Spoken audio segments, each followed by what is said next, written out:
Burns hits one high. Hits it deep. It is out of here.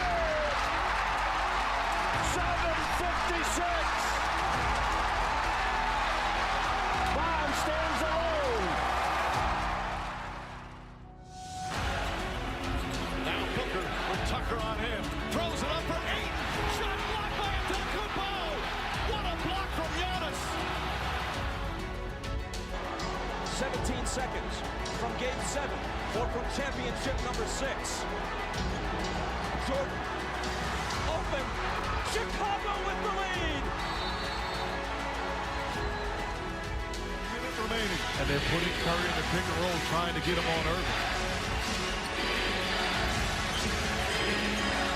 Irving and Curry, one-on-one. Irving puts it up. It's good. Kyrie Irving from downtown. We're sending it in, Jerome. That's for damn sure. Yes. What is up, everybody? Welcome to Taproom Sports Podcast. I'm your host, Jordan. Stacks on stacks on stacks, lads.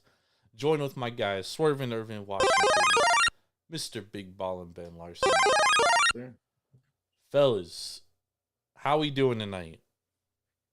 Doing good. Getting ready to talk some first week of MLB baseball post All-Star break.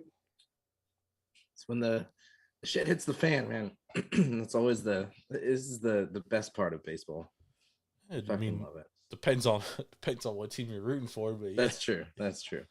But yeah, I agree. This is probably the most interesting next 2 weeks of the season right here. As we always talk about June really separates the pretenders from the contenders. I think the addition of the extra wild card team or 2 wild card teams definitely kind of exacerbates that, like extends it out a little bit. And we've kind of seen it this year.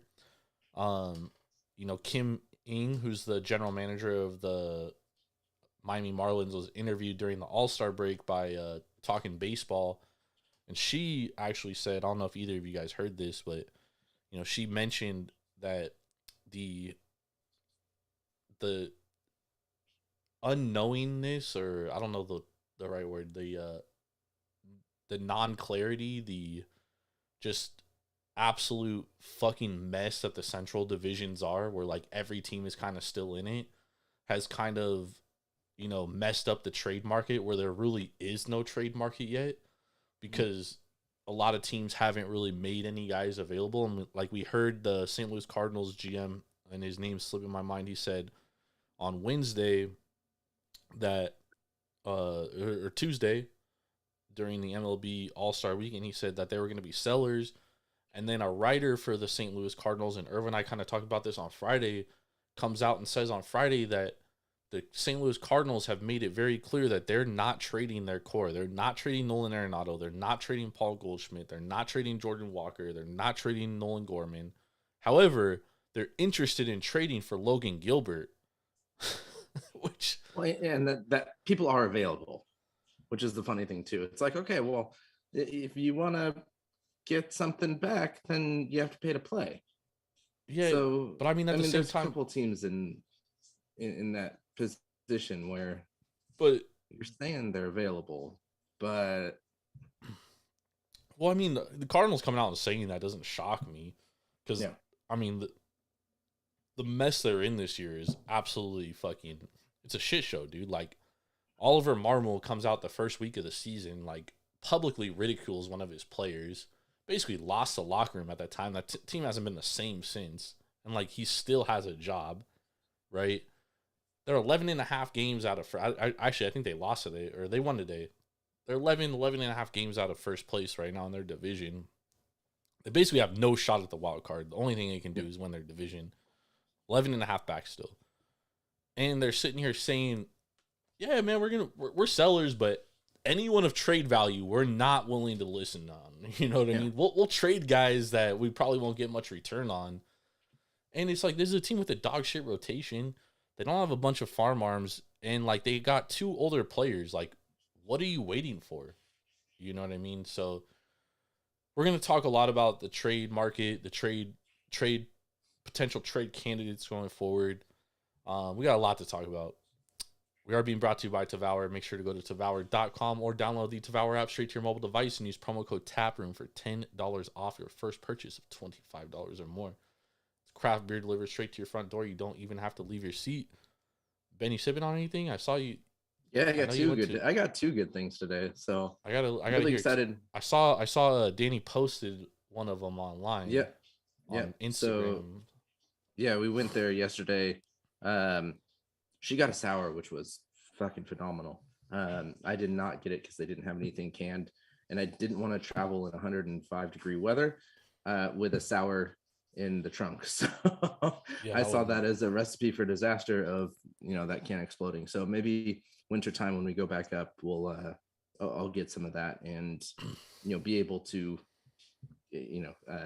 escort it. But I got a West Coast IPA.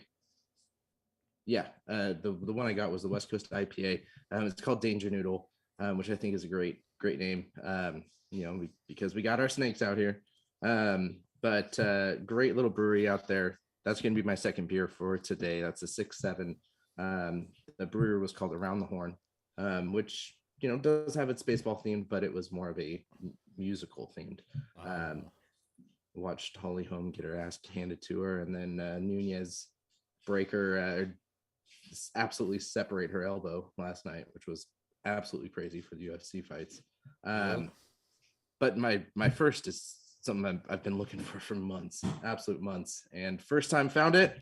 We're going Sunny D vodka seltzer. Hey, I have been looking for this. It is I've already had the other three in the pack, so I do know what it's like. But it's good. It does taste like Sunny D. It's a little sugary, but it's low percentage, 4.5, so you can drink a lot of them when it's hot out. So definitely give this one a thumbs up. For the seltzers, for the like novelty ones, yeah, I got to give this one like a 4.75. So much better than the hard monster drinks. The Mountain Dew ones. You've already rated it. You've already drank it. Yeah. Oh, okay. No, I'm just saying that this one is so much better than the other the ones. novelty drinks. Oh, okay. So all right. yeah, Nice. good shit. Nice. What are you drinking? I'm just sipping on a Jai. My mom made an impromptu visit this weekend, so I've been busy hosting grandma, and we went everywhere with Pays this weekend, so haven't really been able to get to any brewery or any location out here. Hey, Jai is a hell of a. Is it their IPA? Yeah, it's their IPA. It's Cigar City Brewing out of Tampa. That's right. Sorry. But yeah, man, it's like honestly, it's one of my favorite like drinking IPAs. I could like just get any like at the grocery store here and sip on it. So I got this right now. Yeah, man, nothing special. Maybe I'll have something special on Tuesday night. There we go. Hopefully, I got some more for Tuesday too. So when grandma's back home. Yeah, man, excited to be here, man. Excited for the show. Like Ben said, this is and Irv said, this is really the dog days of summer, man, and baseball is really heating up, and we're seeing it. So we come out of All-Star break. We go into All-Star break, and we got a few teams that are kind of like skidding, right? The Tampa Bay Rays kind of skidded into the All-Star break. Luckily, they get the Kansas City Royals coming out of it. They lose on Sunday. They're 2-8 in their last 10. The Atlanta Braves dropped 2 out of 3 to the Chicago White Sox this weekend. Yep. And Spencer Strider pitching one of the games that they lose. And, we've had plenty of conversations about Spencer Strider on this show. Dodgers continue to stay hot. Bullpen continues to pitch well. The Giants, they kind of skidded, but now they've won 5 in a row, 6-4 in their last 10. They're back in the wild card. Back in the wild card right now. Arizona Diamondbacks 2-8 in their last 10. They dropped 3 in a row to Toronto, a team that is really, really struggling. Talk about some regression. And then we got Cincinnati. They lost 2 of 3 to Milwaukee heading into the All-Star break, and that was a series at the time that was for first place. They get Milwaukee right out of the All-Star break, and they drop 3 in a row, including one today where they led 3-1, end up blowing the lead in the 8th inning, lose the game outright. And now I got serious questions. Although I knew some regression was coming for them, but now I'm starting to have some serious questions about the Cincinnati Reds. So let's talk about some of these teams, man. Should we talk about, Angels, obviously 2-8 in their last 10. Had a hell of a game on Saturday night, dude. They had a lead, blew the lead in the 8th inning, came back and won the game in the 9th inning. I mean, it was a phenomenal game. And then today against Houston, they have a 4-run lead in the 8th inning. They blow a 4-run lead. Yep. And end up losing the game. They almost came back. I thought that for a second they were going to come back and win the game. So now the Angels are 9 games back out of the first place. As far as the wild card goes, I believe they're 7.5 back of the wild card, or 6 back of the wild card. So they're pretty much fucking cooked. The Yankees, dude, dropped 2 of 3 to the Colorado Rockies and are now in last place in the AL East. Yeah, but they're still better than every single Central Still team. over 500, yeah. And still over 500. Yeah. Cleveland 6 Guardians games over 500. Cleveland Guardians get swept by Texas. Should have won Saturday. They should have won today. They had a 5-2 lead today. Yesterday they out-hit Texas and they lose 2-0. And honestly, a lot of bad luck in that game. Corey Seager had a double that should have been a foul ball. Terry Francona doesn't fucking challenge it. Ends up being the difference in the game because the Guardians didn't score a fucking run because they couldn't fucking hit with runners in position, which seems to be a theme for them. New York Mets, same thing. Going into today's game, they had 4 hits in the entire series against the Dodgers. They had runners on first and third last night in the 8th inning and a 1-run in a. Actually, I think it was a tie ball game at that point, right, Irv? Mm-hmm. Tie ball game, first and third, 8th inning, and they have the 3 worst at bats I've ever seen in my entire life. No outs, by the way, first and third. Mark Canha, first pitch, pops out. Next 2 batters swing and miss in 6 straight pitches. 6 straight pitches. Yep. Swing and miss. Just unbelievable shit. So let's talk about some of this. So, first of all, my Baltimore Orioles, 1 game out of first place in the AL East. Before we go into the individual teams, I got a quick question. Yeah. How much of this do we really worry about being, a week away from the All-Star break, where the teams just took some time off, a lot of guys traveled, and they're trying to get kind of back into the groove of things? I think that's. Do we wait for another week? Well, I think it's interesting as far as teams are like out of it, Ben, but like, yeah, a lot of these teams are in pennant hunts, dude. They're in pennant races, and it's like you can't take that time off. And they're not young teams either. They're like veteran-led teams. So for that, it's like it's inexcusable, right? The Mets they went on a hot streak right before they played the Padres, right before the All-Star break, right? And we kind of said before that series, we're like, this is a big series. Like, the team that wins the series likely has a chance at the playoffs. The team that loses the series probably out, right? Padres win that series, and then they come out and they lose four in a row to the Philadelphia Phillies, who, by the way, are battling them for a wild card spot. Yep. So, with that being Phillies are a half game back. Padres are 8 games back out of the wild card spot now. Yeah. So with all that being said, I mean, like, it's hard to justify it. Like, I get it for teams that might be way ahead. Maybe the Rays were looking ahead to the All-Star break because they had like a nice cushion, but now they're only a game ahead in first place. Yep. The Reds, I think, are a very young team. Obviously, like, we knew these rookies weren't going to be able to sustain the level of play that they have all year. It's killed their momentum. Yeah, it's unrealistic.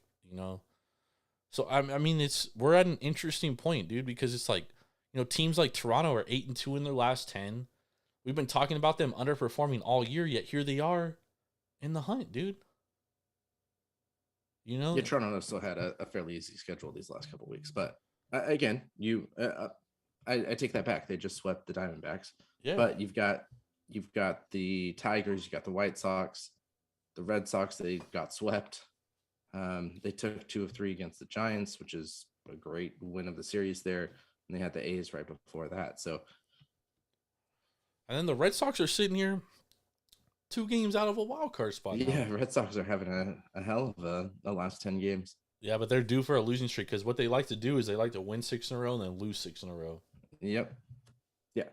So we'll see what happens with them. But we got a lot of teams like in this like middle, dude. It's like the Mariners on the. I'll start with the AL. We got like the Mariners, the Angels, the Guardians. I mean, I guess we could throw like the whole AL Central in there, along with the Mariners and the Angels. It's like, you know, the Mariners are sitting here 5 games back out of first place. They've already talked about limiting Brian Woo's innings. Bryce Miller's on the IL. Marco Gonzalez is on the IL. He ain't coming back soon. And Robbie Ray's obviously out for the year. So it's like, if you're the Mariners and you're the Mariners front office, it's like, how realistic is making the playoffs, and what are we going to do at the deadline? Are we going to be buyers? Are we going to be sellers? You know, what pieces do we have that we could be either or? Now, do you really think the Central is all? Is all there? I mean, Detroit being 6 games back, I think they don't have a shot. Yeah, I understand that division is absolute crap, but it is, dude. That is why you can talk yourself into being in the division because it's crap. Yeah, if they go on a 6-game streak and the Twins go on a 6-game losing streak, then they're only 2 behind the Guardians. And guess who's back, Ben? Riley Green. And they were good with Riley Green. And they just won 2 of 3 against the Mariners on the road with Riley Green back. So that's an interesting piece to me. Also, the White Sox, I mean, you just take 2 of 3 at Atlanta. And it's like, we already know they have the talent. We know they have the pieces. It's just like they haven't been able to put it together. So, like, I could see them talking themselves into being able to win the division. Yeah. The Guardians don't want the division. They refuse to fucking win the division. The Twins can't hit. You know, the Twins easily have the best pitching in the league, in the division, in my opinion. But the Central is just such a mess, dude. And I go back to what Kim Ing said. Both Central divisions are just such a mess that, like, it's ruining the trade market because all those teams suck. Basically, is what she was saying was like all those teams suck, but they all are basically in it to make the playoffs. So they haven't become sellers yet. Now, I think you could obviously chalk up Kansas City and Oakland as sellers, but at the same time, when's deadline day? Yeah, July 31st, August 1st. Okay. But what's your guys' biggest takeaways? First series out of the All-Star break. What's your biggest takeaways? Like, what teams are you high on? What teams are you buying? What teams are you selling? Meaning, like, what teams are you buying as in, like, I think they're good. I think they're good. I think they're going to be able to make a run. And what teams are you selling, saying, like, they absolutely fucking don't have a chance? I'm buying the Orioles. If my Dodgers keep playing the way they're playing, definitely buying them because they're always going to be in the thick of things. This motherfucker already yawning, dude. Who else I'm buying? Dodgers, Orioles. Shit, the Blue Jays. They look good. I think they're gonna compete for a playoff spot.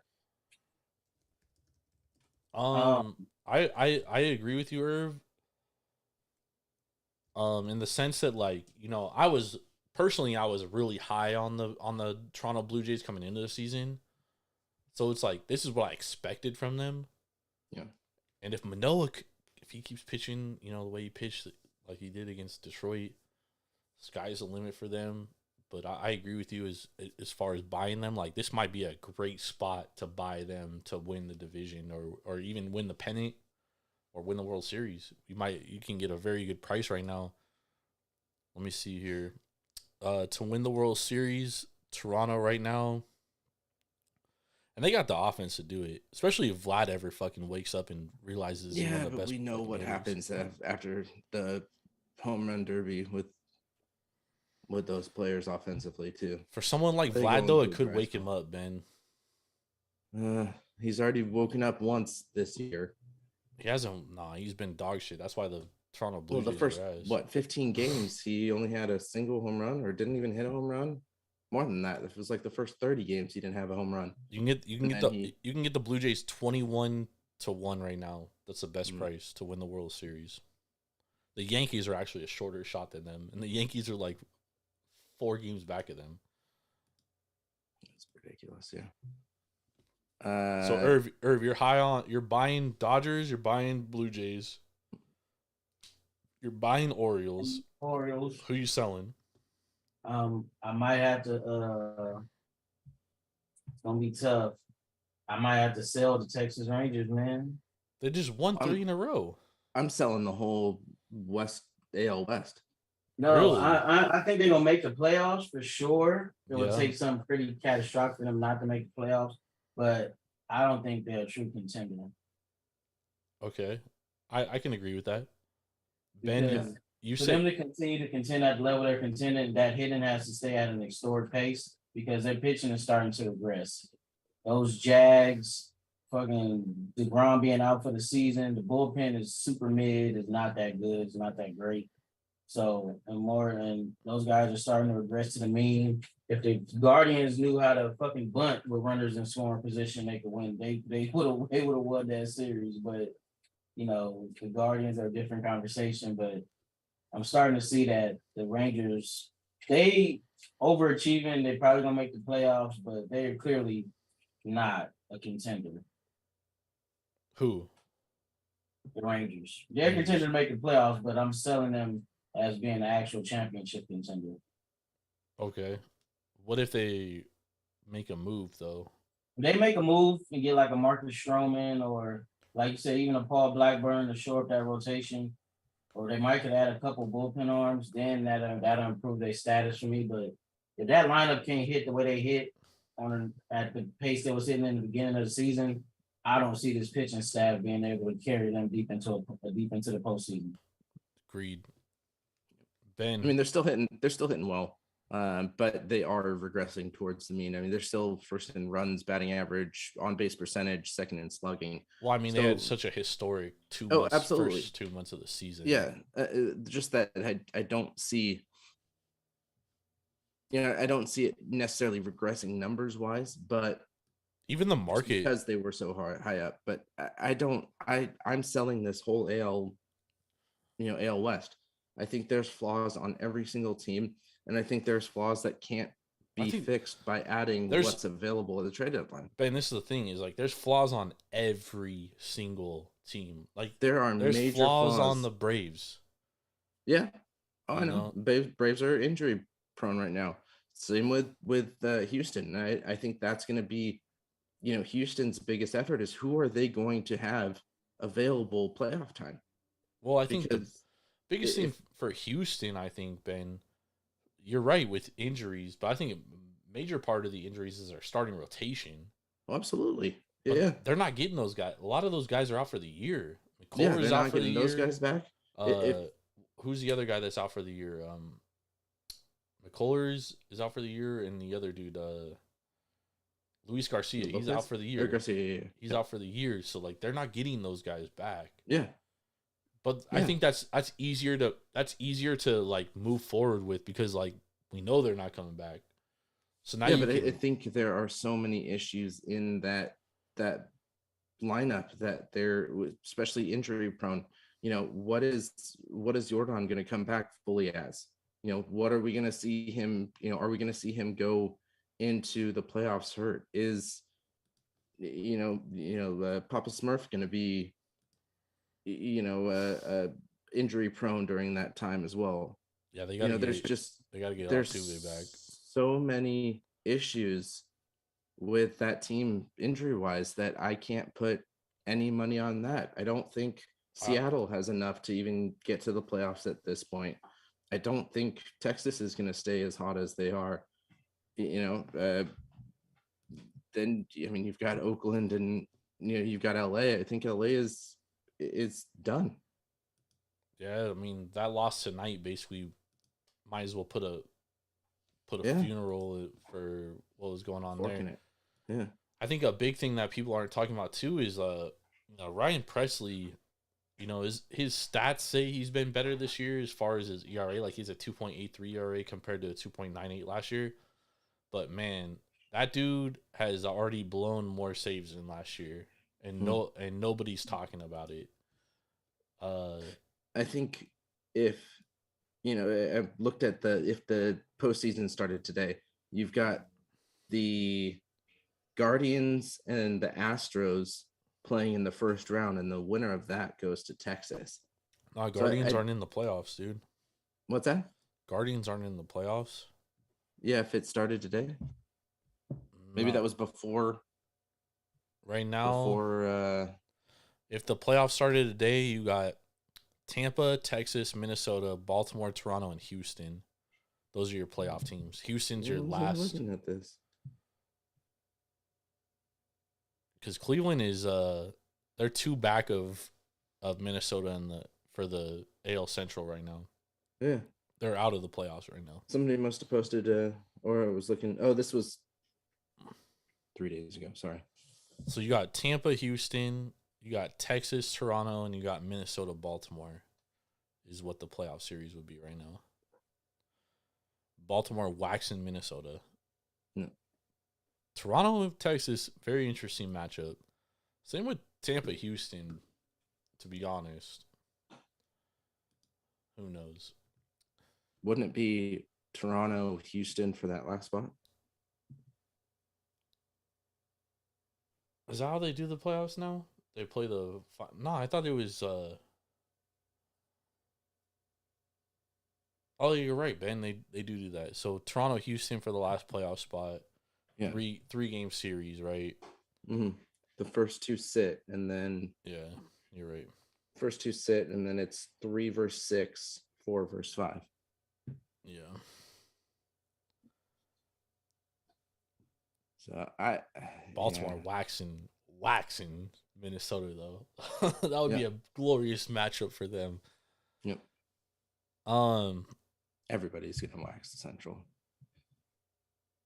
I mean, like, dude, Minnesota could add a bat or two that could make them a lot better because they do have the starting pitching, but we'll see. Because, like, you could Baltimore at the starter, and they might be World Series bound.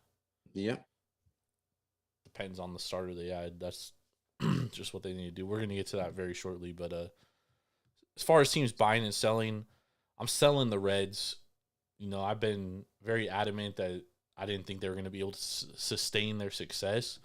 And I also think this is beneficial for the Reds, to be honest, long term. Because if they were still, like,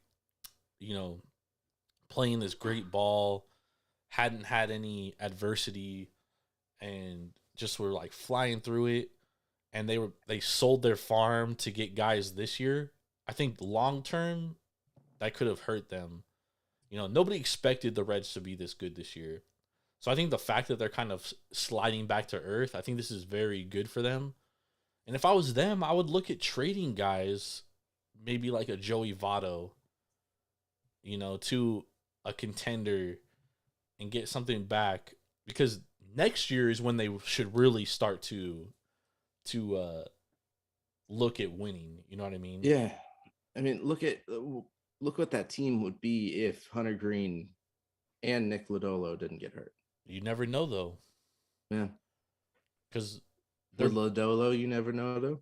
Their best... Well, you got to look at their offensive production's all coming from 3 rookies, dude. It's coming from Ellie Deli Cruz, Matt McClain, and Spencer Steer. And, like, those guys are playing out of their fucking minds, dude.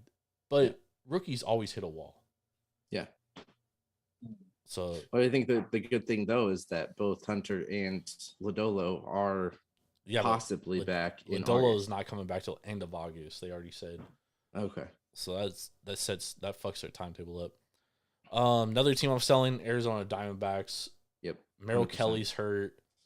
Their bullpen fucking sucks. They have one of the worst bullpens in baseball. So I'll sell the Diamondbacks, and then I'm gonna buy the Phillies, dude. I like this Phillies team. I know we were down on Nola and Wheeler, but man, this Phillies team, They just rake, dude. They rake, bro. They got a good lineup. They rake. can. And if Trey Turner ever fucking figures out how to fucking hit again, that's gonna be even more scary. And I'm with Irv, dude. I buy the Dodgers too. I buy the Giants as well. Yep. I think both. I was gonna add the Giants on that list as well. I think both those teams are gonna be in the playoffs. Yep. The Dodgers are definitely gonna trade for a starter or two. I fully expect it, and we're gonna get to that shortly. And their bullpen has come around. They're starting to pitch a lot better. They actually have like the third best ERA in the last 3 weeks. So I like both those teams going forward. So now let's talk about some trades that could benefit some teams. Maybe trading guys away could benefit some teams in the next year, right? Yep. So first we're going to start with Shohei Ohtani. So obviously we've been talking about Shohei for a while. The Angels are just a fucking dog shit team. They're 46-48, 2-8 in their last 10. They're 6 games back of first place, or 6 games back of the wild card. They have no fucking shot at winning the division. You can basically fucking chalk that up. I don't even think they have a shot at taking a wild card position either. Yeah, we don't think that, but Artie Moreno probably thinks they do. Yeah, oh, absolutely. So on ESPN's broadcast today, I heard Phil Cohn, who's one of the broadcasters, the color commentators, he's saying there's no way that he would trade Shohei, because if you trade Shohei, there's no way you're going to re-sign him, and you want to keep him in the building. But I'm sitting there and I'm like, bro, like this dude is like been adamant that he wants to play for a winner, dude. So if you sit there and you lose with him and you don't trade him, he's going to go to the next highest bidder that's a winner, dude. Yep. And then you just lost him for nothing. For nothing. Yep. Well, Angels fans tend to think that he'll re-sign with the Angels. Duh. Angels fans are crazy. I saw something too, that if the Angels traded Shohei, somebody, I don't remember who said it. It was somebody fairly big in baseball. That if the Angels traded Trout and Ohtani, they'd be in the World Series in the next 5 years. Just because of the return that they can get back for those two players. Well, hold on, Trout and Ohtani? Yeah. I guarantee you nobody's trading for Trout.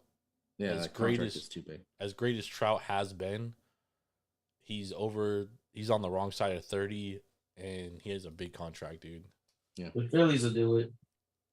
Maybe. I think there's a couple teams that would do it, and that would drain their farm system. I don't think there's teams that would drain their farm. I definitely think there's teams that would trade him to take on the salary, but like they wouldn't give up a ton. They would do it just to take the salary on, which the Angels might be willing to do. Marlins.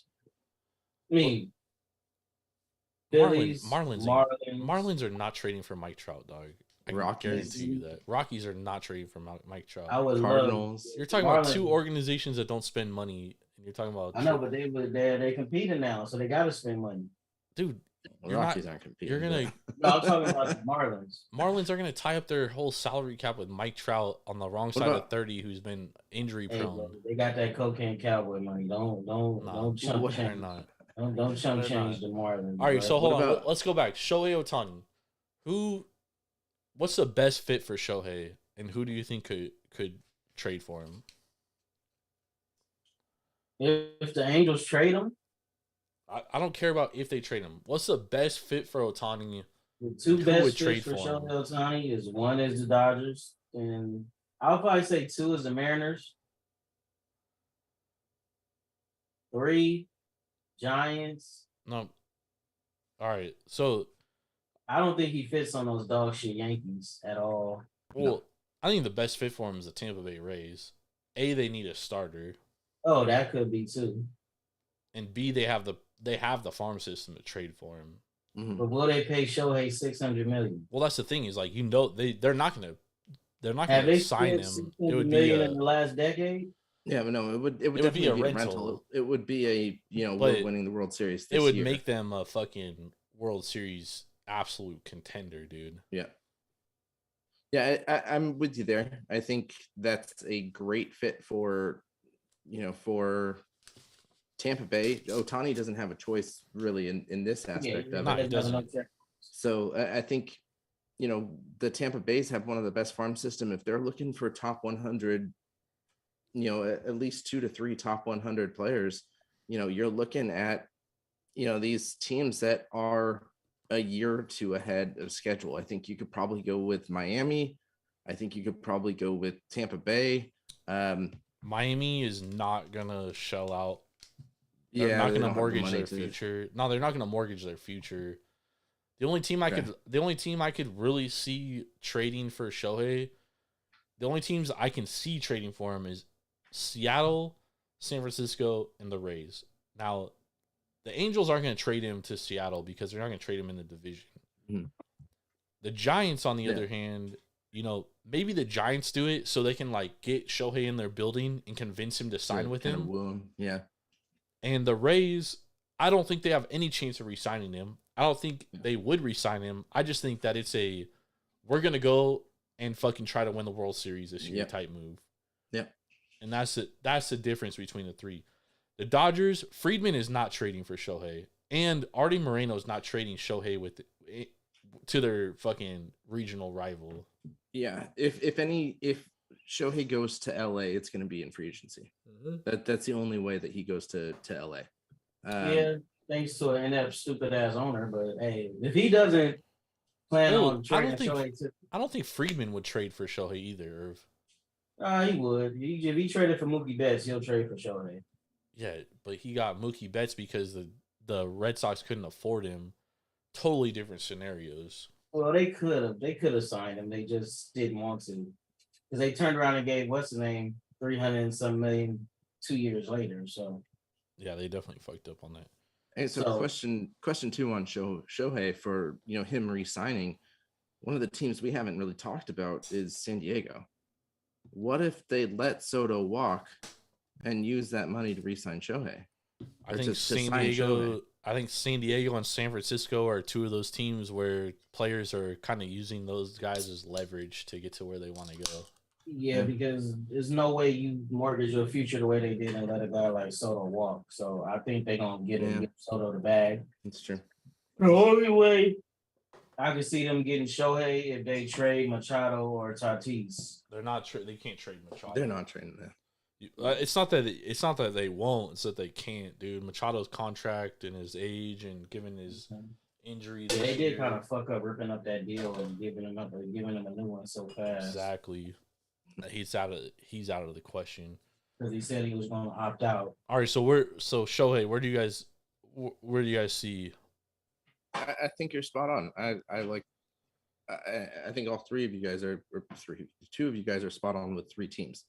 Give me a team though. A team? A singular team.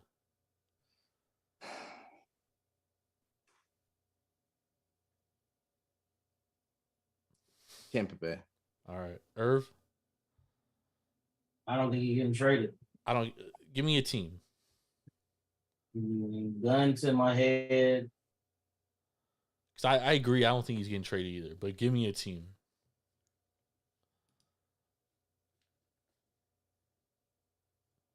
The Toronto Blue Jays. The Blue Jays. All right. That came out of nowhere. All right. Lucas Giolito. So Lucas Giolito is on the last year of his deal. He's an unrestricted free agent at the end of the year. So he's certainly probably going to get moved at the deadline. There's a handful of teams that need starting pitchers. I listed the Rays as a team that needs a starter, which is why I think Shohei fits there. They also kind of need a bat. I listed the Rangers, Astros, Orioles, Dodgers, Diamondbacks, Red Sox, and Reds as teams in contention that need starting pitching. Now, Lucas Giolito is certainly probably going to be a rental as he's an unrestricted free agent. So what's the best fit given contract and everything considered for Lucas Giolito? Well, hopefully he gets traded to a contender. No, he's getting traded. He's not getting traded to a fucking non-contender, dude. Yeah. So the teams that need him the most, like you said, the Rays, the Dodgers, and the Orioles, if you really look at their pitching, because I don't know how long the Orioles can keep trotting out, what's his name? Cole Irvin. I mean, he's not scheduled to start in there in this next batch of the rotation. the Rays, they can't continue to do the bullpen games because the bullpen games, those bullpen guys go out there and get shelled for the most part. And you need at least, and in a playoff, you need at least 3 legit starters. Yep. And Lucas Giolito's having a great year, dude. 3.45 ERA. He's really returned to form. He had a down year last year, but I mean, 3.45 ERA is kind of where the peak of his career has been, right? 9.37 K per 9, so he's kind of back to where he's been. I definitely think he's going to get a good haul, and I definitely think there's teams that are going to be in on him for sure. The Orioles being one of them. The Rangers probably being another one. Dodgers, this is definitely like a Dodgers type move here, getting Lucas Giolito. Diamondbacks, Reds. There's so many teams that need a starter. There is, but you got to look at the market in general, dude, right? So, like, Lucas Giolito might be the best starter available. Shane Bieber might be the next one. Dylan Cease, I doubt he's available because he has 2 years left of arbitration. But Giolito very well could be the best starter available. Marcus Stroman. All right. So would that be all right? So let's just say Marcus Stroman, Lucas Giolito. Let's put both of them together. Marcus Stroman is probably the best starter available. Reports coming out that the Blue Jays are interested in trading for him. He's played for the Blue Jays. Blue Jays are very familiar with Marcus Stroman, right? This is the problem. If the Orioles and the Diamondbacks become interested in a starting pitcher, they have the 2 best farm systems in baseball. They can outbid anybody. And these teams, the White Sox, the Cubs, they both know that, right? So what is the best fit for a Giolito and Marcus Stroman? Let's put Stroman in there too. Let's say both of them. So give me a team Giolito and Stroman will land on. Or if you have Shohei landing on the Blue Jays, so keep that in consideration. They'd have to give up their fucking farm. So Yeah, that was just me talking shit. If he gets traded, like y'all said, it's either going to be to maybe Tampa Bay. The Orioles could get him. That would be lovely. Mike Elias would not do that. Yeah, I don't think that's their. So if the team's going all in, it would probably be Tampa Bay. You think the Tampa Bay could get Stroman? I like that fit. Because it depends on ain't he a free agent at the end of the year? Yeah, he's an unrestricted free agent. Yeah, so the demand won't be super duper high for him. You could probably get him for a couple of B+ prospects. You're right, but at the same time, like the Cubs can leverage the Orioles and the Diamondbacks who both need starting pitching. Like they could say, like, hey, these guys. Yeah, we want one top 20 guy and give us the rest B+ guys or guys that we might be ready for the majors in a couple of years. So I get it, but that's the going rate for a starter. What really fucked it up is what the Mariners gave up for Luis Castillo last year. But I know that's going to drive up the price a little bit, but they wanted to give up a super haul to get him. Yeah. Well, Luis Castillo also, he's a lot better than either of these guys. Yeah, that's true, but I'm just saying they still paid way too much for his ass. So you got Stroman going to the Rays. I think there's 2 top tier pitchers. I think there's like 5 or 6, tier 2 pitchers, but I think those 2 top tier pitchers, there's only really 3 options because of the haul that they're going to have to get back, especially because these teams don't necessarily need to trade them. So I think you are really stuck with the Dodgers. You're stuck with the Rays, and you're stuck with Baltimore, who all need pitchers who have great farm systems. The Dodgers, I don't know what y'all do, but you just turn out high level prospects. Your scouting team is incredible. And I think they don't though, because they trade them all, and then they end up they trade them all early. Yeah. Oh yeah. But that's what I mean is they have those players who have that potential to get those top players, and I think teams see that, so that's part of the reason why they push that the Dodgers have that option.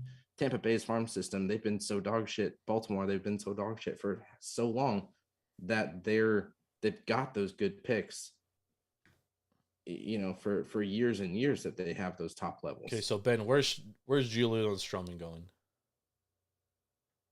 Where's Giolito going first? If Tampa Bay doesn't get Shohei, then Giolito will be in Tampa Bay. All right, so Tampa Bay, if they don't get Shohei, yeah. Irv, Giolito for you. I'm gonna say he's gonna land on my Dodgers. I think I'm with you, dude. I think this is a total Dodgers move, and he's from the LA area, so it makes total fucking sense. I honestly, if there was odds out there for him to land on the Dodgers, I would bet the Dodgers. I think it's a total Friedman move, dude, to get Giolito.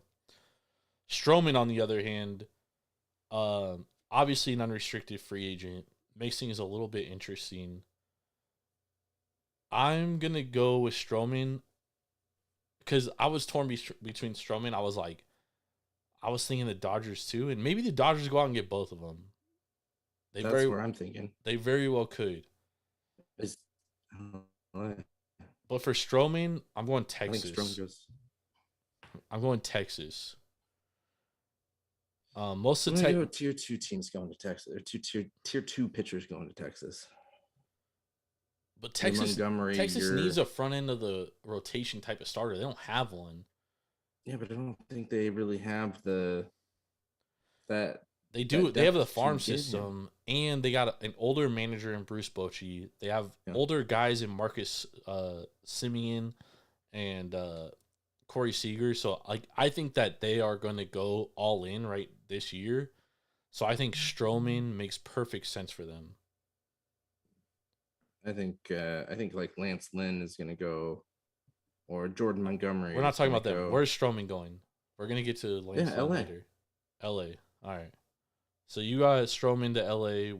Irv and I both got Giolito. All right, Dylan Cease. Now, this is an interesting one because Dylan Cease has 2 years left of arbitration. He can get an absolute haul, which brings me to the Baltimore Orioles. They need a starter. Not only that, this makes perfect sense for them because they get them for 2 years. And they got the prospects to give up for Dylan Cease. I think that they can go. I don't know that this is going to happen. I don't think it's going to happen. But I do think that Dylan Cease meets their timeline. He meets everything they need. They need a front of the rotation type starter, and they have the prospects to give him up. Plus, they get him for 2 years minimum. That's if they don't re-sign him. So I got the Orioles for Dylan Cease. And again, I don't think Dylan Cease is getting traded. Yeah, I was going to say Chicago White Sox. He's not getting traded. All right, you're going White Sox. All right, Irv? Dylan Cease. Yep. Tampa, maybe. If they don't get Shohei. Nah, they won't trade. They won't trade the prospects. Or Diamondbacks. I can see D-backs. All right, Shane Bieber. Giants. He's an unrestricted free agent at the end of the year. Guardians are sliding. They got a lot of young pitchers coming up. Tristan McKenzie out for the year, probably. Bieber's another guy. I think that he probably ends up on the Dodgers too. He's another guy that I think is a Dodgers type move, but he could also end up on the Orioles. I just don't think I don't think he really fits the profile of what Mike Elias likes from a pitcher. Mike Elias, more of power pitching type guys he likes. If you look at who they have. So I don't really see Shane Bieber going to them, but I can see Bieber going to the Reds. Mm-hmm. I think that's another good destination. I'm going to put Reds down there.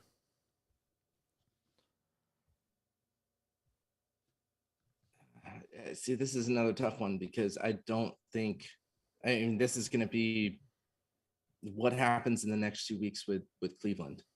Do they continue on their 4-6 skid they did in the last 10? Ben, even if they're in contention for the division, I think they trade him because, like I said, they got a ton of prospects coming up. Logan Allen is one of them. The guy that pitched yesterday, Gavin. What's his name? Irv? Gavin. Oh my god, his name's slipping my head. But he pitched yesterday. Like, they got a lot of young pitchers coming up. So, and they're gonna lose him at the end of the year. They're not re-signing him. So, like, they're the type of team that, like, they're gonna trade him. Maybe they trade him to a team like I don't know, the Cardinals. And Cardinals need a starting pitcher. They trade him for Goldschmidt or something. Maybe that convinces the Cardinals. I don't know. But I definitely think at this point, Bieber is definitely getting moved. Okay. I can almost guarantee you that.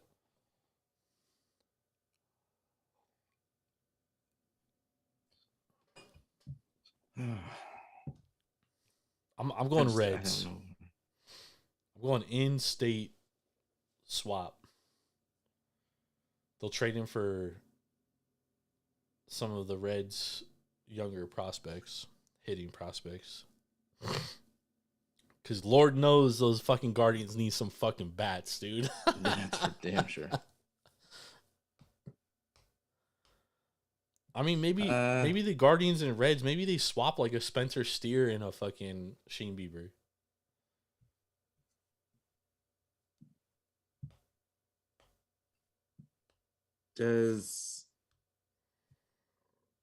Bieber was with He's always been with Boston. Was he with Boston before? No, he's always been with Cleveland. I could see Boston being one of those teams. Yep, they also need a fucking. All right, yeah, I'm gonna go Boston here. Irv? For Bieber? Yep. Yeah. I said Giants. Yeah, he said Giants. Yeah. Okay. Rays. I'll do top three: Giants, Rays, Diamondbacks. So what's the top one? I'll go Diamondbacks, but they definitely need a starter. Okay. All right, Kendall Graveman, reliever for the Chicago White Sox. Probably definitely getting moved at the deadline. Mm-hmm. A lot of teams need relief pitching. Rangers, Marlins, D-backs, Brewers, Astros, Orioles. Rangers? I was thinking Texas, yeah. All right, Irv?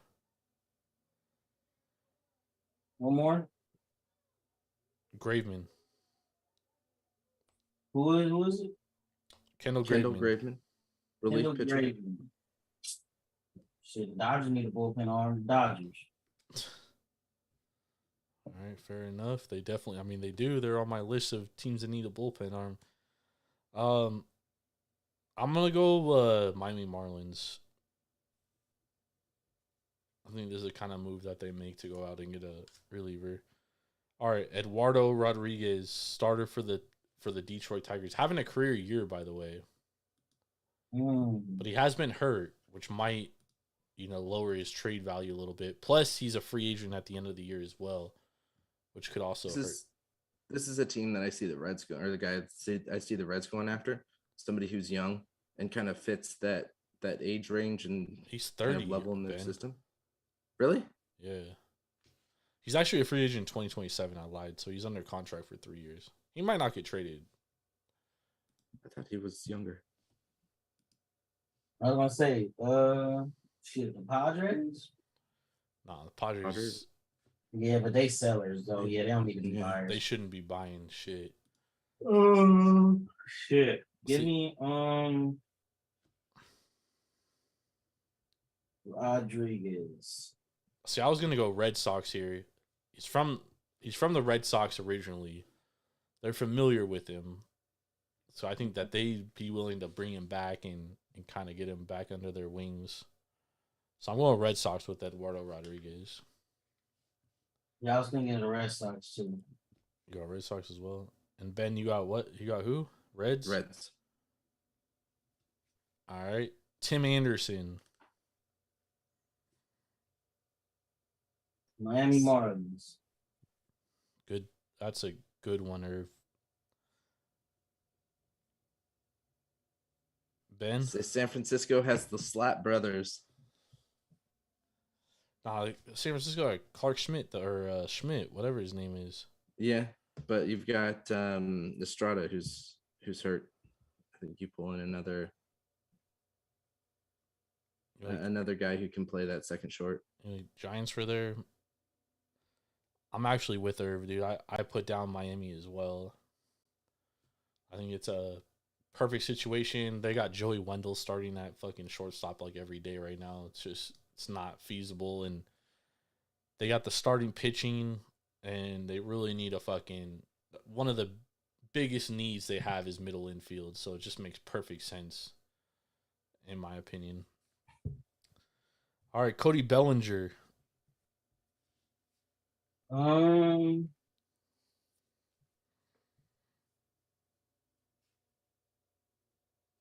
Depending on the cost, I got a surprise team with center fielder cannot stay healthy. The Baltimore Orioles. Interesting. Didn't think about that, Irv. I would not say the Orioles only because they have Colton Cowser, who's one of the top prospects in all of baseball. And he's already been called up, so kind of just. Yeah, I think Baltimore only needs a pitcher here. Yeah. I think they need a relief pitcher too.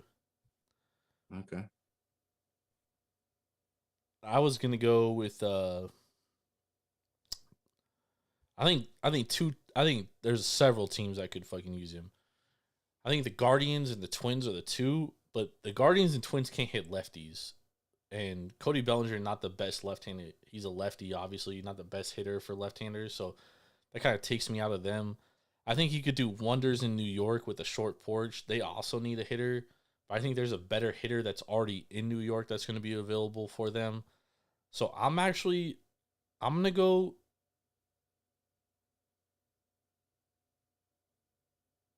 Miami Marlins for Cody B. You go an odd one here. I'm gonna go Milwaukee. That's another good one, but they also can't hit lefties. Yeah, they need a bat. They need any offense that they can get. All right, Jaimir Candelario from the Washington Nationals. He's an unrestricted free agent at the end of the year. Third baseman, infielder.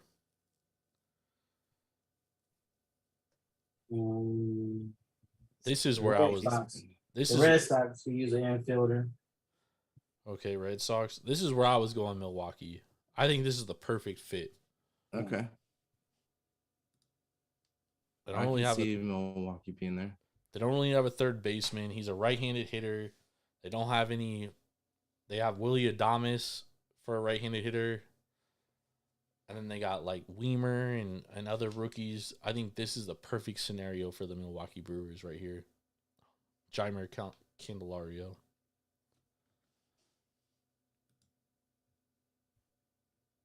Who's the Minnesota Twins third baseman? They could also use the third baseman as well, Ben. Yeah.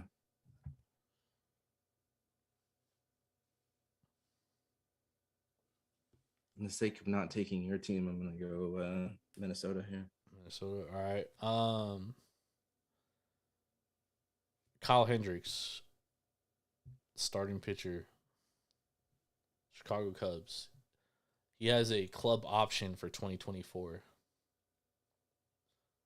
So basically a free agent. He's only made like a handful of starts this year. I don't think he's gonna attract a huge trade package. This is another Dodgers type move, in my opinion. Yeah, I was thinking Dodgers. I was thinking Toronto. Toronto's another good one. Yeah. I can see the Dodgers, Toronto, and I can see the Orioles making this move here. I don't think he's strong, or not necessarily strong enough, but I just don't think he's. I don't think he's gonna get the. I don't think he's gonna get a big trade package. Like it's not gonna require a ton of like huge prospects, so that's why I could see the Orioles being involved. Or what do you think?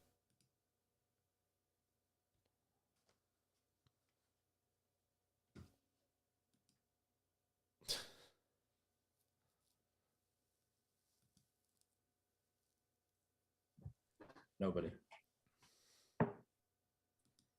In the Matrix, what's going on? No, what do you think? Who do you Kyle think? Hendricks. Who? Kyle Hendricks. Oh, Kyle. Veteran pitcher, postseason success, World Series champion. Club option for 2024 too. Team option 2024. He could be a Ray. He could be another Rays target. I'm gonna go Atlanta here. Damn, Atlanta does need some pitching. That'll be a nice get. Yeah. Or should if Manoa don't come back and if Gaussman got to miss an extended amount of time, Jays could be another option. I think Hendricks is one of the more interesting options. Like I could see him going to a lot of places. the Jays, the Rangers could use a starting pitcher. What do you think's the best option though? I'm going Atlanta. The best option, I like Atlanta, or should the Phillies could use a starter too. They could. So you're going Philly? I'll go Philly. Ben? Who's this? Hendricks? Oh, Trump. All right, let's move along here. Justin Lawrence from the Colorado Rockies having a career year this year, 2.7 ERA, 9K per 9.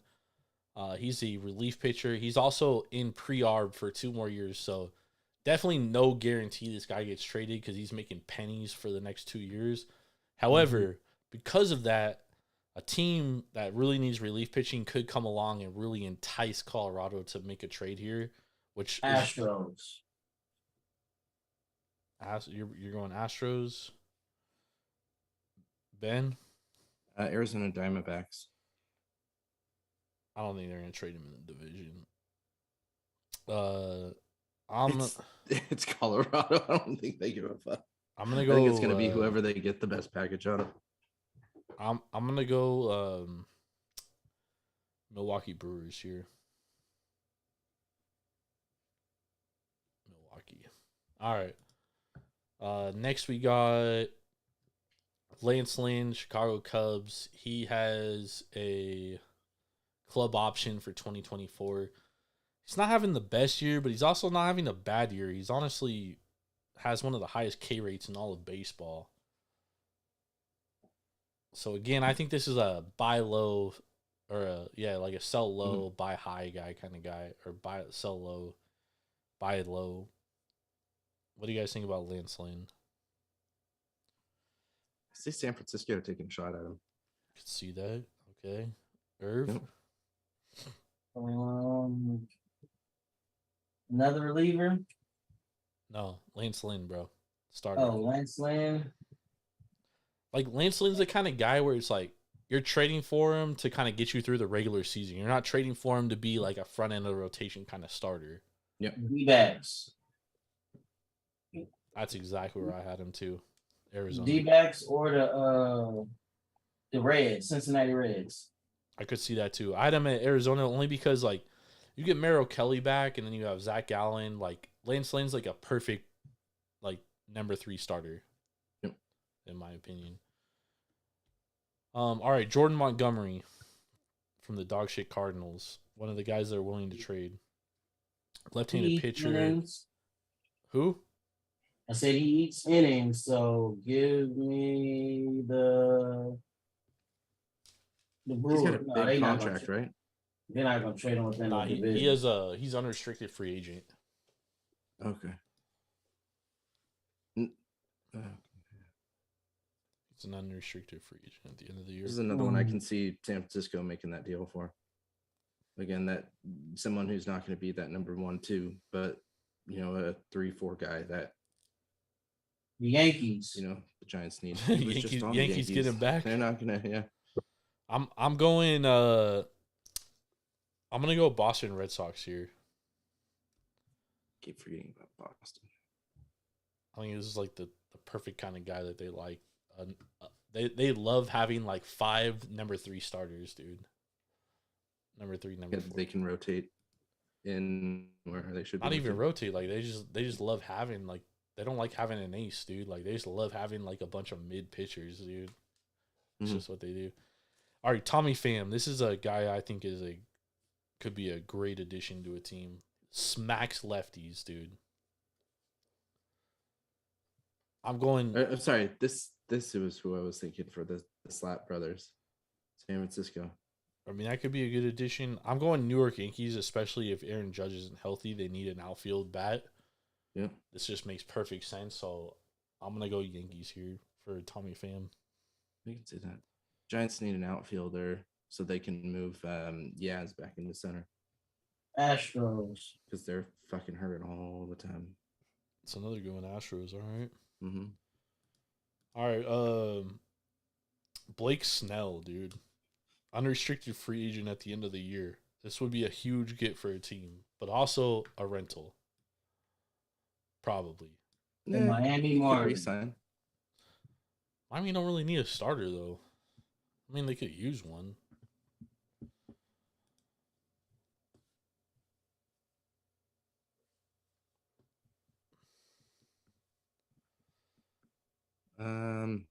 Or the Brewers.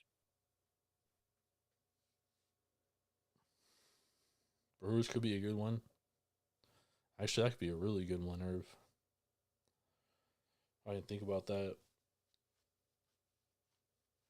I had him down for another Arizona type pitcher, D-backs target.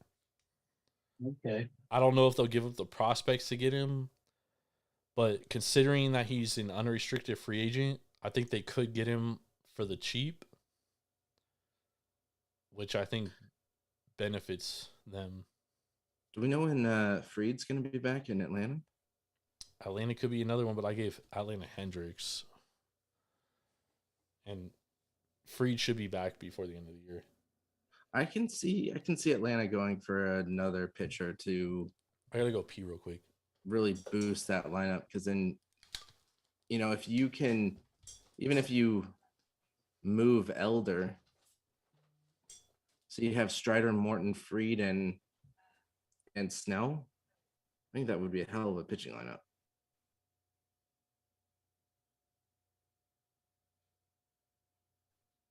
I don't know. I could also see I could also see Baltimore being one of those teams who goes after Snell. Because he could be their legit starter that they desperately need. I agree there. Let's see who else is pitching wise needs that. Minnesota. I don't think he'd want to go there, but I think he would boost that lineup up. I mean, I can even see the Mets going and doing this to hopefully woo him into, even though they're fully out of it. Could see the Yankees doing it. They're 20th overall in pitching right now. With, let's see, New York's got a 3.83 ERA. It's really not bad for a team ERA. I could see the Yankees going for it. Jordan, I was saying I could see the Yankees go for it. I could see for who? Snell. I could see the Mets as well. The Mets are out of it, but I can see him going in and being like, I want to woo Snell into being in the Mets organization for years to come. I think the Mets are going to end up being sellers. So yeah. I wouldn't say that. Plus, he's a rental, so it's like, why would trade for Blake Snell if you're going to be a rental? Well, yeah, but it's to get him for the future. This is the thing. I was going to say Orioles, but the problem with mentioned Orioles too. With the problem with the Orioles is that the teams in their division, all of them smack lefties except for the fucking Blue Jays. But I mean, Blake Snell's like a top of the line starter. It doesn't really matter. Yeah. Lefty, righty splits. Like, he pitches well against all of them. I could very well see the Orioles making a move for him. You could see Tampa Bay as well. I think the Orioles make a ton of sense if like Dylan Cease isn't available. I'm gonna put Orioles down here, but I can see like the thing with Blake Snell is like he's an unrestricted free agent, and he's probably the best starter available outside of Lucas Giolito and Marcus Stroman, depending on how you feel about either one of the guys. So it's like if you think about those three things, it's like I think the Dodgers, I was gonna say the Dodgers, they won't get him because it's in division, but I think the Dodgers could be a final landing spot for him. yeah, in they can free sign him free agency next next year. Well, Yeah. what I'm saying is like I think the Dodgers land one of Giolito Stroman, and then the Orioles and Diamondbacks are going to be in that mix for That those guys second too. tier. I wouldn't say second tier because I mean Blake Snell might be the best guy available. If Dylan Cease becomes available, I mean you automatically have the D-backs and Orioles probably in play for him. Because Dylan Cease would be the best starter available at that point. Yeah. And because he's under club control for 2 years, he's going to require a bigger trade package. Mm-hmm. Yep. I don't think he goes anymore, though. I shouldn't even say that. If Shohei becomes available, he's the best starter. He's the best starter and hitter available. All right, so where do you guys have Blake Snell leaning? I'm gonna put Orioles on my list just because I don't think Dylan Cease is gonna get traded. But I do think Dylan Cease makes perfect fucking sense. I agree. I think Orioles. You're going O's. Yep. The second team would be the Yankees. Cease. No, Snell. Oh, I said Brewers. Oh yeah, that was a good one. I don't think they'll trade prospects though, but it's a good landing spot. Makes sense. All right, now here's a long shot. Juan Soto. We already know what team will trade for him. Who? Them sorry ass Yankees. Okay. Ben? If they're out of the Ohtani race, the Giants. They won't trade him in division. Never mind. Yeah, I doubt it. Yeah. I didn't think about that. I have the landing spot. The Mariners. Nope. The Toronto Blue Jays. They were in on him last year. But he said he didn't want to go to Canada, right? No, had nothing to do with that. They didn't want to give up the haul that San Diego gave up. Yeah, Irv, you mentioned that earlier. I don't think they can with the haul that they gave up. I don't think they're going to get anything close because he's a free agent. They're not. But you're risking losing him. Yeah. You're risking losing him for nothing. You give up all those prospects for nothing. You might as well recoup something at this point.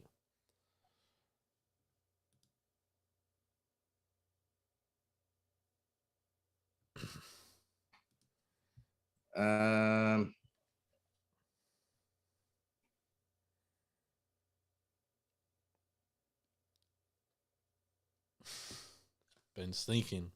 Yeah. I mean, let's be honest. The likelihood of Shohei getting traded, of Juan Soto getting traded, of Dylan Cease getting traded, it's a highly unlikely.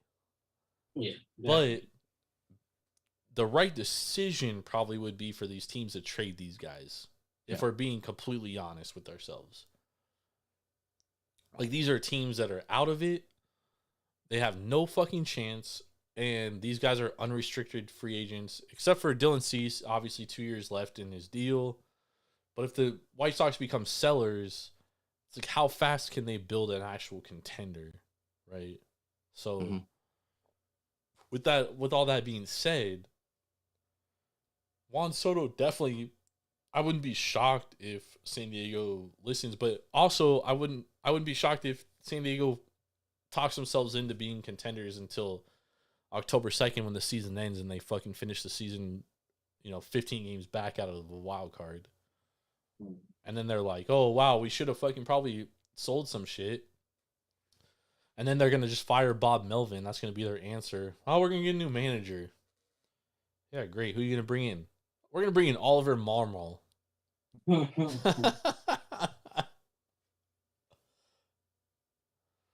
luck with that. Check in quick. If Juan Soto gets traded, I think I think you're really only talking the Red Sox, the Yankees, and the Blue Jays. What about the Phillies? They have the great pitching, and they need to add batting. Hold on, they have what pitching? They have one of the top pitching in baseball right now. I'm sorry, what? Fangraphs has them ranked second in pitching in baseball right now. Based on what? Overall. On what? ERA? Oh, sorry. No, I was looking. Yeah, hold on. Pitching, team stats, leaderboards. There's no fucking way they're the number 2. Ben, Zach Wheeler and Austin Nola have been dog shit this year. Philadelphia. War. Yeah, war. That's Pitching how they war go is against it. pitching war is very. Nah, I do agree. Philadelphia got a good bullpen. They got a good bullpen. Ranger Suarez is nice. 2 is a starter, but Zach Wheeler and Austin Nola, those dudes they're honestly pretty trash this year. And Walks per 9's low, K per 9's high.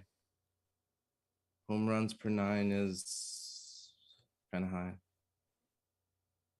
Ben, I'm looking at the numbers. I'm reading through why Fangraphs has them number 2 in pitching. that's insane to me, bro. They have a high ERA. It's 4.1. Minnesota is who they have it at number 1 at 3.72. I mean, Minnesota's starting rotation fucking phenomenal, and their back end of their relievers are hella good too. I don't know. There's just a lot of context to it, but I mean, sure, like Juan Soto to the Philadelphia Phillies. I mean, he would rake it as soon as it's baked. Makes sense. He's played in the division. He's played in that park plenty of times, so I'm not opposed to it necessarily. I just don't think it's gonna happen. I think if I'm I don't Philly, think it would be smart.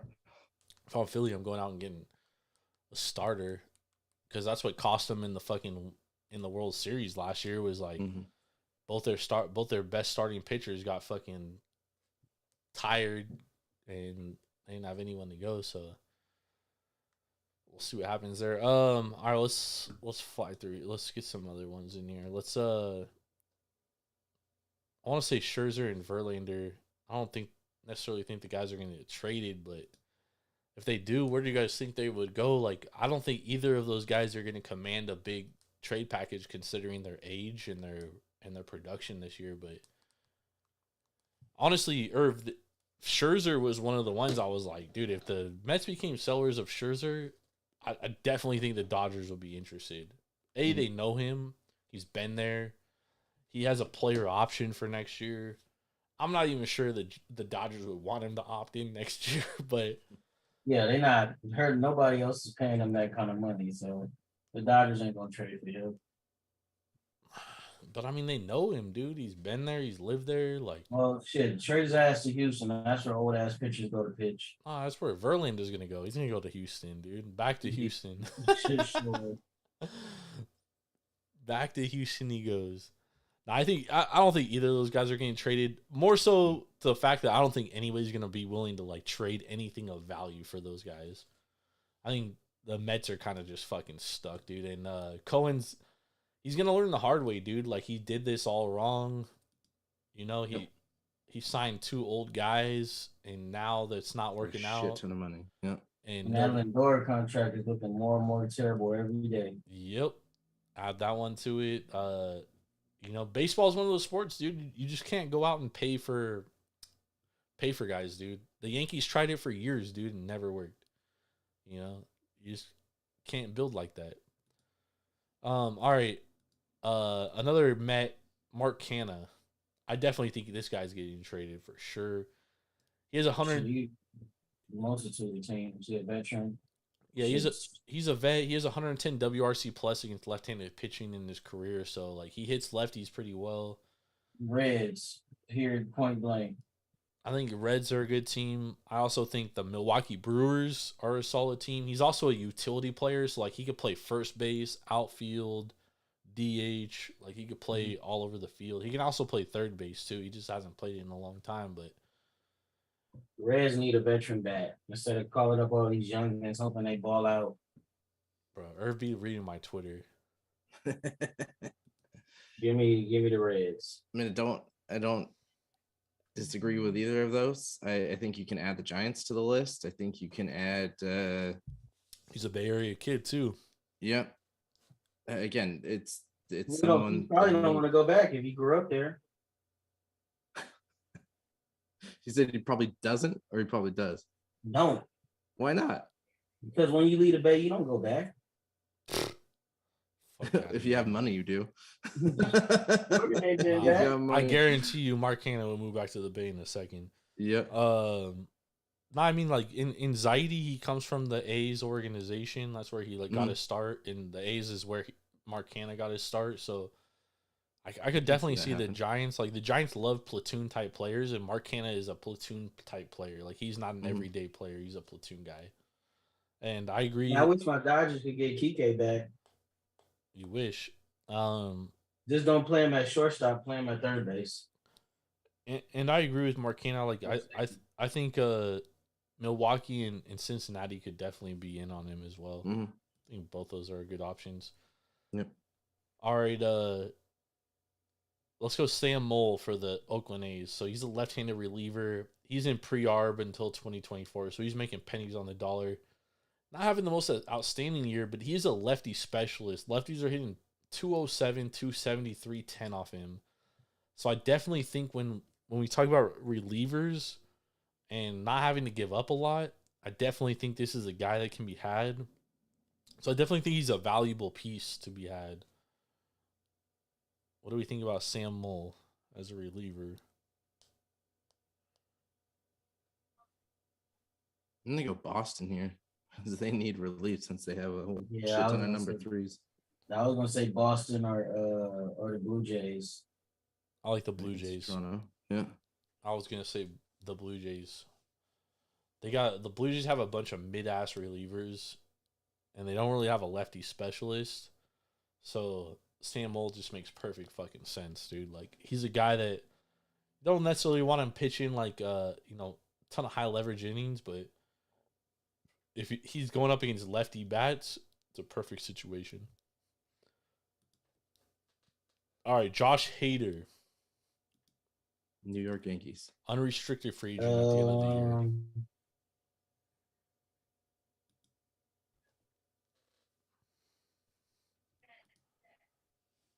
year. Yeah. Tampa Bay Rays. Okay. I'm going Braves. Can see that.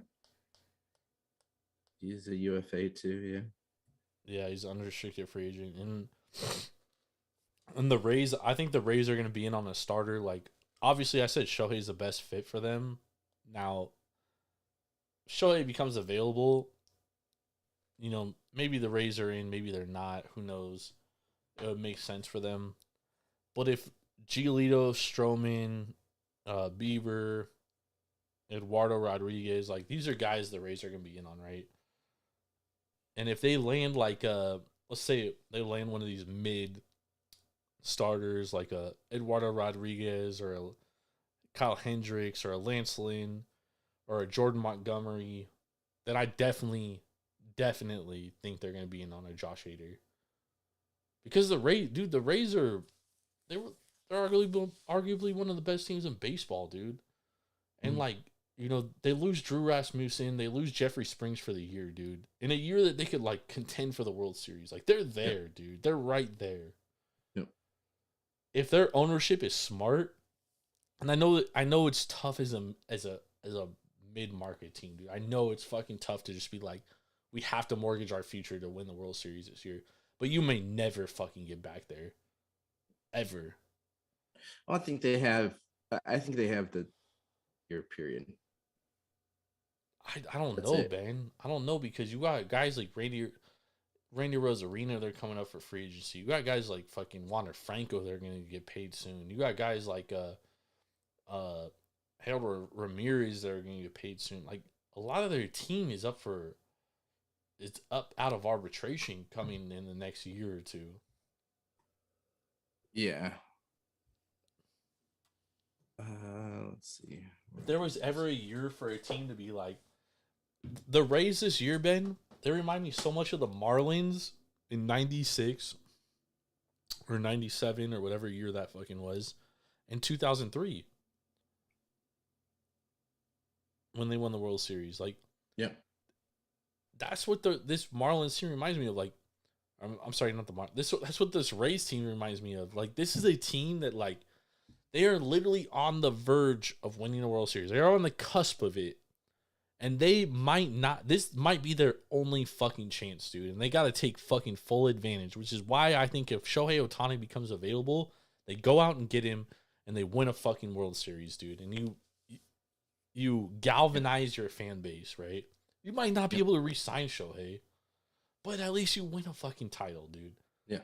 You win a World Series. And that means so much in the terms of a fucking organization, right? Especially with how hot that division is. Yeah. Yeah. So, with that being said, like, I definitely think that I think that Rays are going to be the most aggressive buyers at the deadline. And if they're not, they're doing everything wrong. Yep. Well, and they have the prospects to do it. They do. And so much so that they won't mortgage their future for it. They will, but that's okay. I don't think it's because I think it's deep enough that. Well, that's one thing the Rays always do, dude. They find guys that just they find guys, dude. You know, so they could probably, given their resources and stuff, they could probably replenish pretty quickly. But you know what? I would go out and mortgage my future to win this year because there's no guarantee they're getting back. Zero.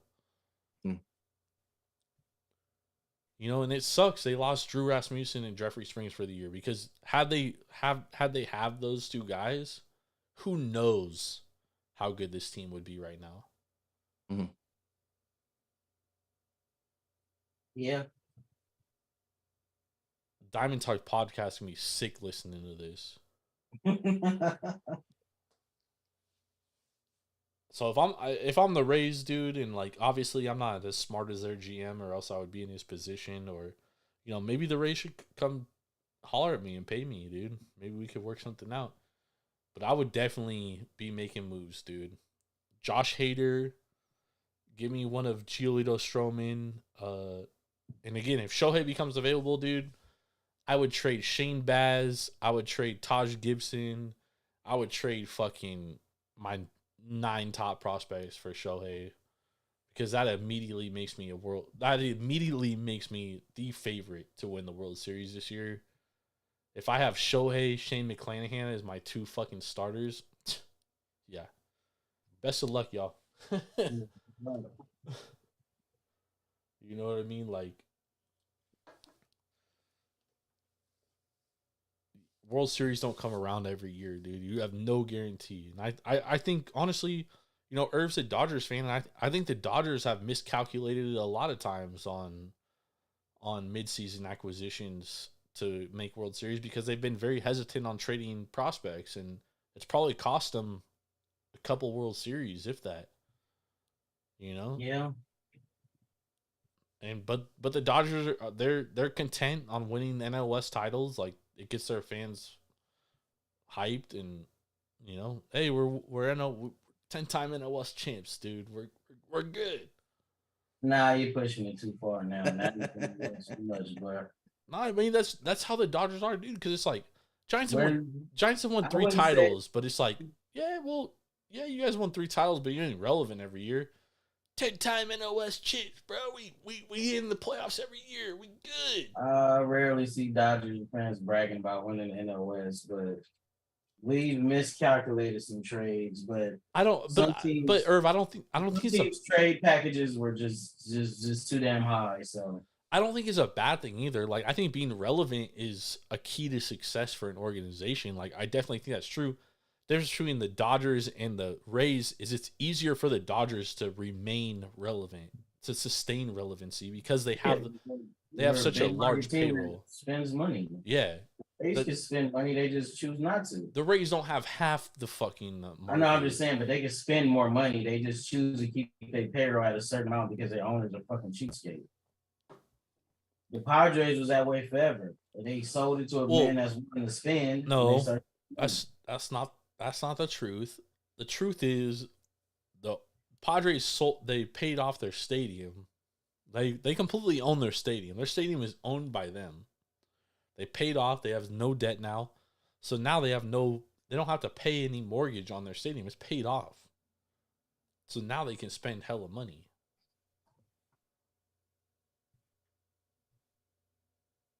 And I'm not one to sit here and like justify owners not spending money. They're all billionaires. But I mean, the Tampa Bay market is substantially smaller than the Los Angeles market. We can all agree on that. Well, that's why they should have got their ass to Vegas before the A's did.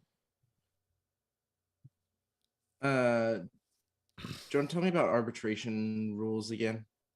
So you have pre-arb for 3 years, and then you have arb for 3 years. So so pre-arb, you basically get a 20% increase every single year in arbitration. So once you get up to the major leagues, right, your arbitration kicks in. So your pre-arb, you're making $75,000 your first year. You get a 20% increase on that.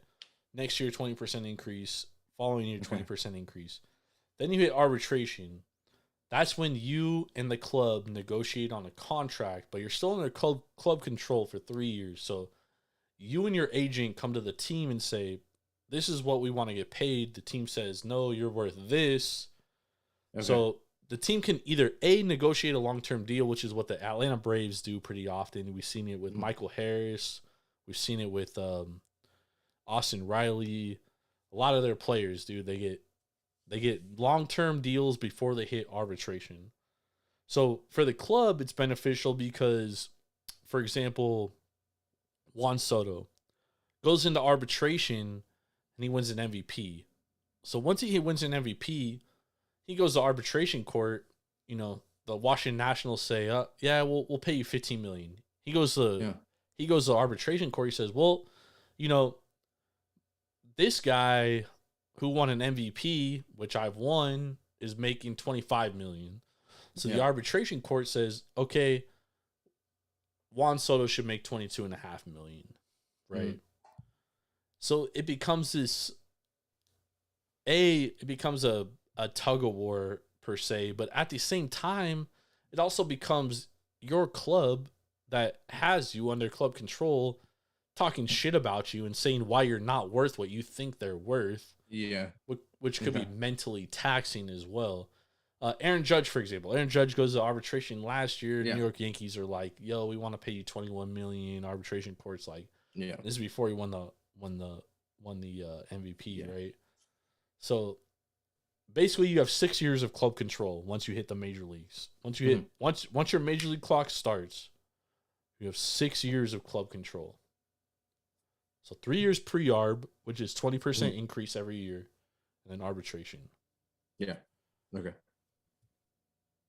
I'm just looking at Tampa Bay's arbitration levels of where they are. So they got a lot of guys. So Randy Rosarina, I'm pretty sure he's in our first year's arbitration this year. He's ARB 2 next year. Yeah. So he's still in pre-arb.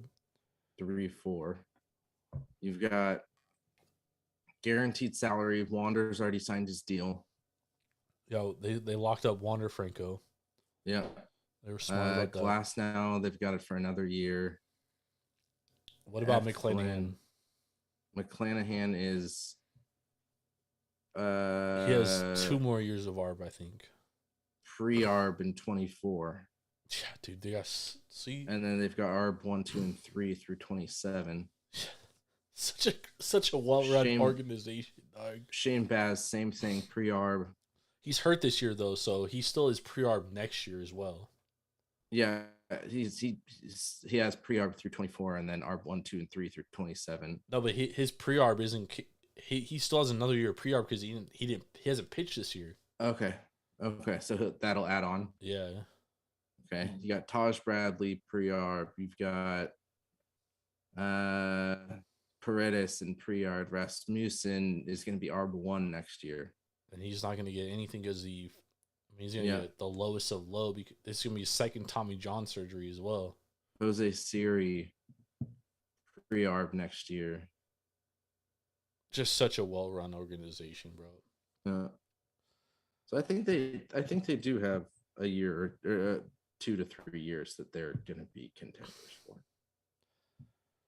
Yeah, they could be, but you have to consider as well, right? If they don't pay some of these, and once these guys get into arbitration, right? Like Randy Rosarina, he gets into arbitration, is going to get 18 plus million a year.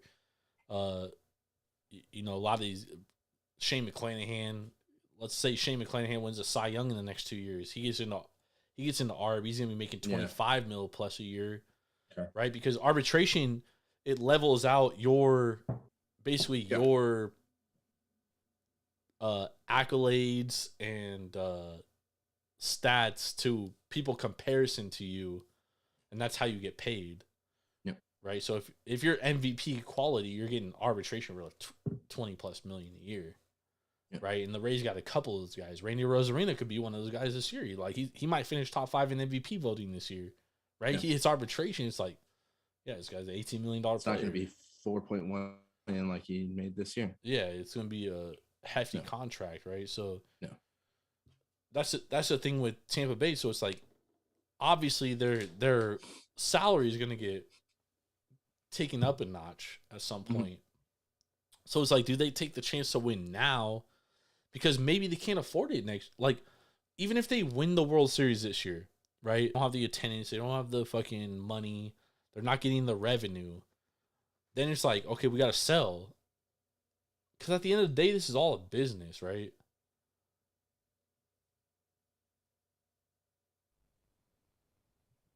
And that's what I think a lot of people forget. It's all a business. Yeah. Irv's out here falling asleep. I don't give a shit about Tampa Bay. Well, I think Tampa Bay is the best example of like. No, absolutely. Of like, yo, let's win right now, and maybe not even let's win right now. Let's win for the next 2 years. Let's put it together, because remember they had Blake Snell. Blake Snell won a Cy Young, and they traded him. They traded him the year he won a Cy Young, dude. They were like, peace. What is it? One the year after? No, he won the Cy Young and they traded him. Or was it the year after? When they signed him to that new deal, then they traded him. Yeah, they signed him to the new deal after he won the Cy Young, right? Yeah, so I think it was a year after he won the Cy Young and then they traded him. But signing a guy to a deal honestly makes it more attractive for a trade partner, because then the trade partner knows, like, hey, I got this guy for this many years. Yeah. Rather than I only have this guy for 1 year. Which is why I think, like, trading Shohei, like, in the hindsight's always 2020, right? But maybe the Angels should have traded Shohei last year, because they probably could have gotten what did Soto get? Soto got like fucking 6 top 10 prospects from the Padres. And they got that fucking guy that's like 6'6" and fucking hits like 455 James yards. Woods, yeah, James Woods. I mean, dude, what would Shohei got? Yeah, everything. The whole farm. They might have got the whole. Yeah, they might have got the whole farm system. The whole farm system. Yeah.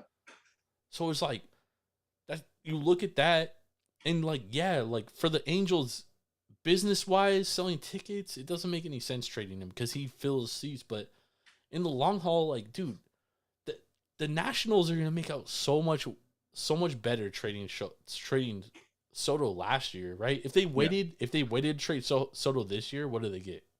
Who knows what they get? Yeah. You know what I mean? Like, they probably don't get James Woods, and what else did they get, Ben? They got Mackenzie Gore. Yep. CJ Abrams. Bro, they got like all the Padres' top prospects. Yep. So it's another like young guy too, yeah. Now you're the Angels, you wasted that year, and now you hang on to him this year, or do you trade him for something, dude? And who knows you what? trade him for something because he's not coming back. Who knows what someone's... I guarantee you a team like the Rays will be like, because they have no chance at signing Shohei in free agency. Zero chance. 0.00000%. So maybe the Rays are like, yo, we'll give you Shane Baz. We'll give you Taj Gibson. We'll give you our fucking 6 top prospects for fucking Shohei for a year. You know what that does for the Rays? Bro, I guarantee you Tropicana sold out every fucking night for the rest of the year, dude. Yep.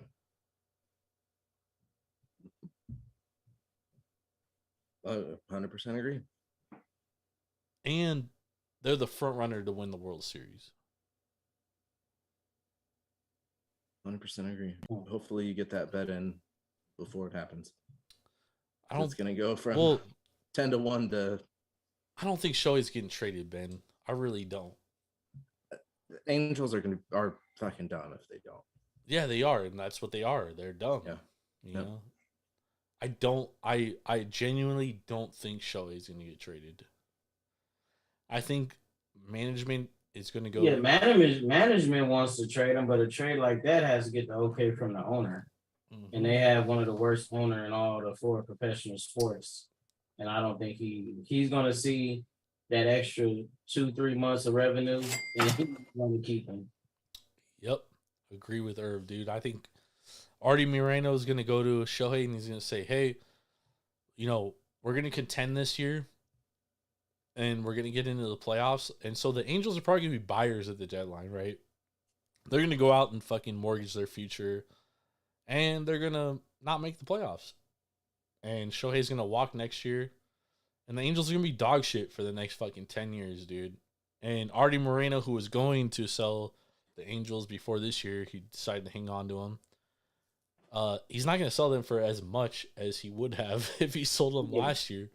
I mean, he's a stupid businessman. And I think he would have got like $4 or $5 billion last year. Yeah, and it's easy for me to say, dude. I'm just a nobody sitting here in Las Vegas, Nevada. Like, I'm no millionaire or whatever, but I'm telling you, Artie Moreno's a fucking idiot. Because he's going to lose so much fucking money, dude. It's insane. Shohei's been adamant, dude. We know there's 2 things we know about Shohei. 1, he wants to play for a winner. 2, he wants to play on the West Coast. That's 2 things we know for sure. The only 2 things we know for sure are those 2 things. Yep. Well, the Angels aren't a winner. They haven't been since they signed him in 2018. They've had Shohei and Mike Trout. Yep. And they have 0 playoff appearances to show. So I don't think they've number 500 since they had both of them. They probably have not. And if you go to Shohei and tell him we're going to build a contender, why is he going to believe you, dude? Yeah. You've probably told him that for the last 5 years, dude. Right? And then on top of that, he wants to play on the West Coast. So it eliminates what teams are probably going to trade you on the East Coast, right? Because they probably know we have a very unlikelihood of re-signing him, right? Now the Yankees might be, the Yankees might be naive enough to believe like, hey, our brand will attract Shohei. Maybe we'll trade for Shohei, right? Which is why we're hearing Buster Olney say like, oh, the Yankees could be in contention to trade for him. Sure. Well, he said that they're the most motivated. Of course, they're the most motivated. Their home run hitter is injured, and they're the biggest market. They're the biggest market. Yeah. Right. So it doesn't surprise me that they're motivated too. It doesn't mean it's going to happen. Yeah, I mean, Brian Cashman's been unmotivated to trade his top prospects for other guys. Yep. Why would he do it now? You know what I mean? Like, and on top of that, like, why would the Angels, like, they've seen Volpe play for the last fucking 3 months. Why would anyone be like, yeah, we want that guy, dude? Yeah. Like, dude, that guy's looked like ass, dude. He's hit like 170. I heard Dominguez was on the trade block for him. Yeah, sure, but who knows what he's gonna do? Like, Dominguez hasn't done shit. So Dominguez has been down in the minors for 4 years now and hasn't done shit. So. And Volpe was like on the no trade block for the Yankees for so many years, and now he comes up and he looks like he's mid, dude. Like, obviously, yeah, he's young, but it's like, bro, when Gunnar got called up last year, he fucking raked. When Adley got called up last year, he raked. You know, the Orioles' whole season changed. Like, bro, there's good prospects and there's not good prospects. And Volpe's on that, like, who knows what the fuck he is, dude. Yeah. It's a lot different. He's the best shortstop since Jeter. Yeah, my ass. Yeah. Sorry, the best shortstop in pinstripes since Jeter. No. Jeter's ass too, but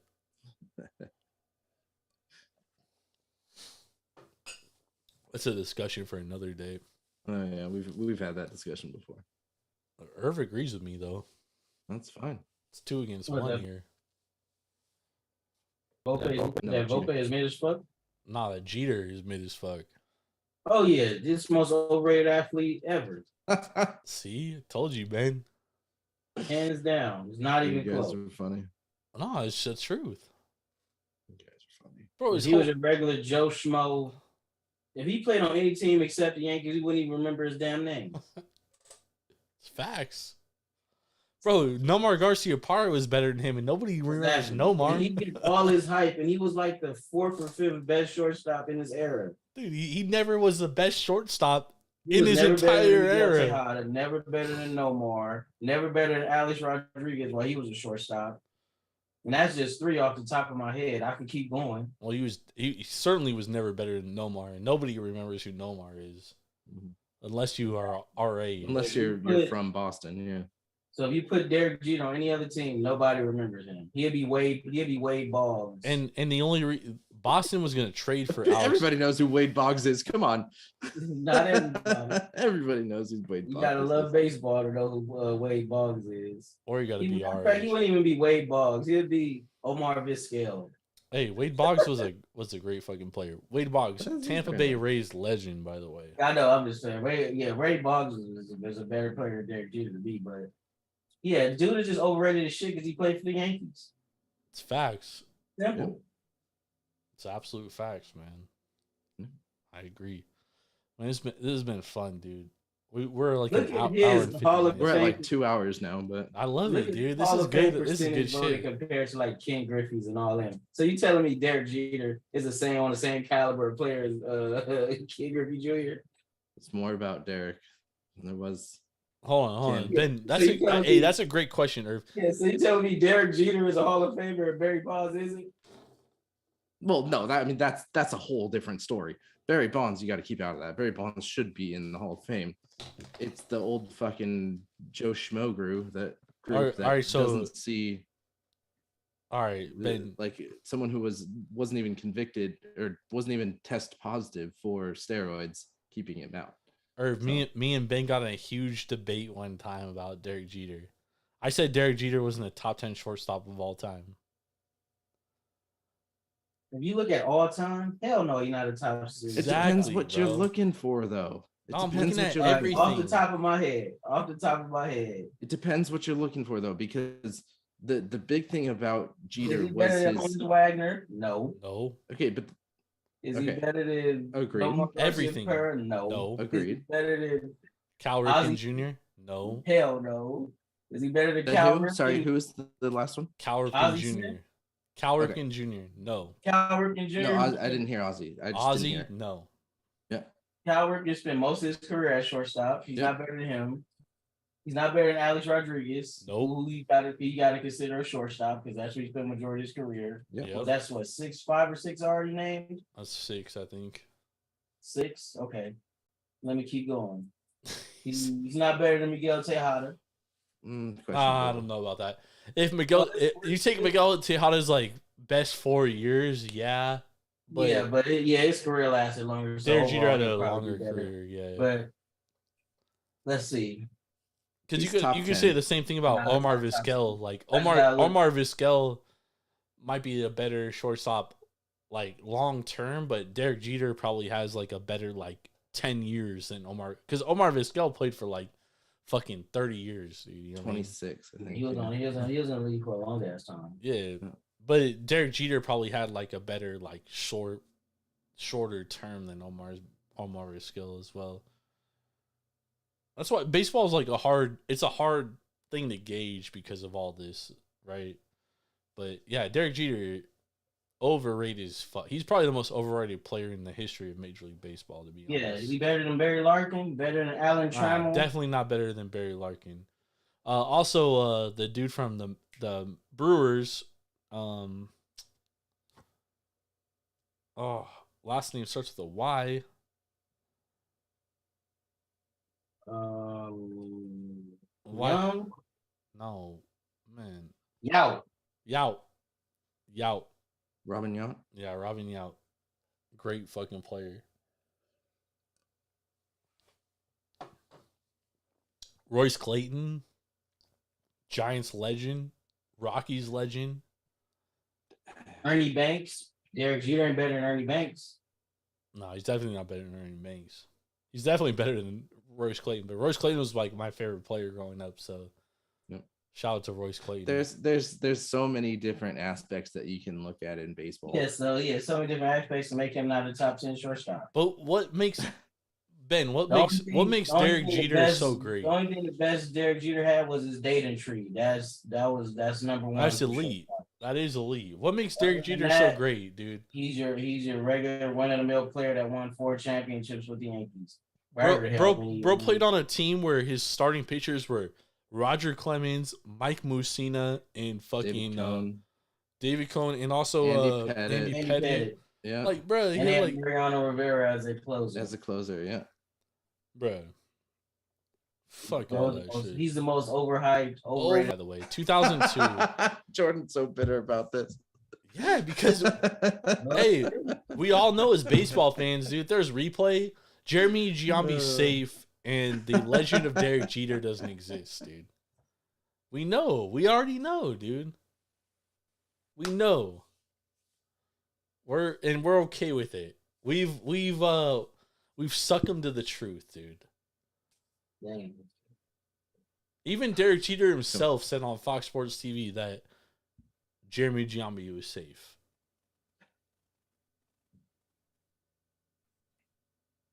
So, cost my A's a World Series because they definitely would have won the World Series that year. Because they would have beat the fucking dog shit Angels, the rally fucking monkey, and they would have gone on to win the fucking World Series, dude. They would have beat the dog shit out of the Giants that year. That's a fact. That's an absolute fact. Barry Zito, Tim Hudson, Mark Mulder, Jason Isringhausen as a closer. Oh, man, that Giants team sucked. The fact they took the Angels to 6 games was phenomenal. Because they had one player, dude. That's it. They had no pitching. Kirk Reeder was like their second best starting pitcher, dude. Derek Jeter's Hall of Fame percentage is 99.74. Guess what Ken Griffey's is? 99.9? 99.32. That's another That's reason because why. people thought he was. Some people thought he was on steroids too. Bro, no. Let me just say this, dude. Barry Bonds isn't in the Hall of Fame, so the Baseball absolutely. Hall of Fame doesn't mean was shit never to on me, bro. steroids. The reason why he wasn't 100% is because those punk ass Yankee writers. Because he said all those years that he couldn't stand never Yankees. go to Yankees. They were the racist ass organization. I'd retire before I'd go to. Yeah, Yankees, they didn't burn him. They didn't vote him first ballot. Yeah. Man, that's why I love Ken Griffey. And fuck the Yankees. And also fuck all the baseball writers that don't have Barry Bonds in the Hall of Fame, dog. That's why we can't take the Baseball Hall of Fame serious, dude. Like, yeah, this Hall of Fame is the biggest joke of any Hall of Famer is. Ever, dude. Ever. Tony Gwynn percentage was 97.61. Wow. And you mean to tell me Derek Jeter has the second highest percentage of all time? And Tony Gwynn only got struck out 3 times by combined Greg Maddux, John Smoltz, Pedro Martinez, and Tom Glavine. Ricky Henderson's percentage is only 94.8. All-time stolen base leader. Derek Best Jeter leadoff can't hitter hold of a all fucking time. candle to Ricky Henderson. It's true. It's facts, dude. Different times. Nah, Ricky Henderson's don't even sit here and shit tell is me horrible, you think Derek I'm Jeter's just. a better. You can't compare them percentage wise because of the different times, because of who was in. Ted Williams Who Hall of was Fame in the percentage media is at the time? 93%. Yeah, well, Ben, the only difference is that like baseball writers at the time didn't like black people. No, exactly. That's what I'm saying. You can't Reggie take Jackson is someone of that 93. of This shit the is times that 93. were, you know, you Ben, can't look at the I mean, same writers. Irv, what's the voting percentage of Ozzie Smith? First ballot, Hall of Fame, 91%. 91 fucking percent. That's I, incredible. I don't disagree with you. What's the- All I'm saying what's is the Hall it's of Fame- different times. what's the voting and different percentage of, media is going to vote differently. What's So the you voting can't- percentage of Roberto Clemente, who's 90 who's not yeah. black, by the way? He's His is Dominican, barely over 91. Is 92.12. and we know voters love Latinos over. Because you sent us that video, me no black. Sandy Koufax is only 86%. Man, the whole baseball Hall of Fame is fucking trash. Well, Sandy Koufax man. didn't pitch a long time though. He didn't pitch a terribly long time. Tom That's why- Seaver's that's why the percentage voting is is 98. Yeah, Pedro Martinez is 91. Tom Seaver was really good for a very long time though. Irv. He was, but Tom Seaver is one of the best pitchers in the history of the game. Randy Johnson. I was about is to ask you 92. what Tom Seaver's asked you after you said Sandy Koufax. I was about to say what was Tom Seaver's because he better be up there because he's probably he's arguably one of the greatest pitchers of all time. He's number 4. And right behind him is one of the most overrated pitchers ever, Nolan Ryan. Yes, that's true. Very overrated. Pitched for a very long time. Very long time. Which is How good. many- Which is How cool. many seasons did he play? Pitched for like Damn, I still can't 24. believe- Never yeah, won a Cy Randy Young. I still can't believe that Tony Gwynn is Hall of Famer. Yeah, there never was a unanimous Hall of Famer until fucking Mariano Rivera, right? He was the first one. Yeah, he's the only one. He got 425 out of 425 votes. Mr. Overrated himself got 396 out of 397. And Ken Griffey got 437 out of 440. Dude, it's just so fucking rigged, dude, because unless Barry Bonds is in the Hall of Fame means absolutely dip to me, dude. Yeah, the Means Baseball Hall of nothing. Fame has no validation. When your greatest player, arguably that ever lived, is not in your Hall of Fame, But you know what, Irv? You know what's crazy? Is when Shohei retires, because Shohei is the best baseball player of all time as of this point. yeah, Because he's done it at a high level, both pitching and hitting, right?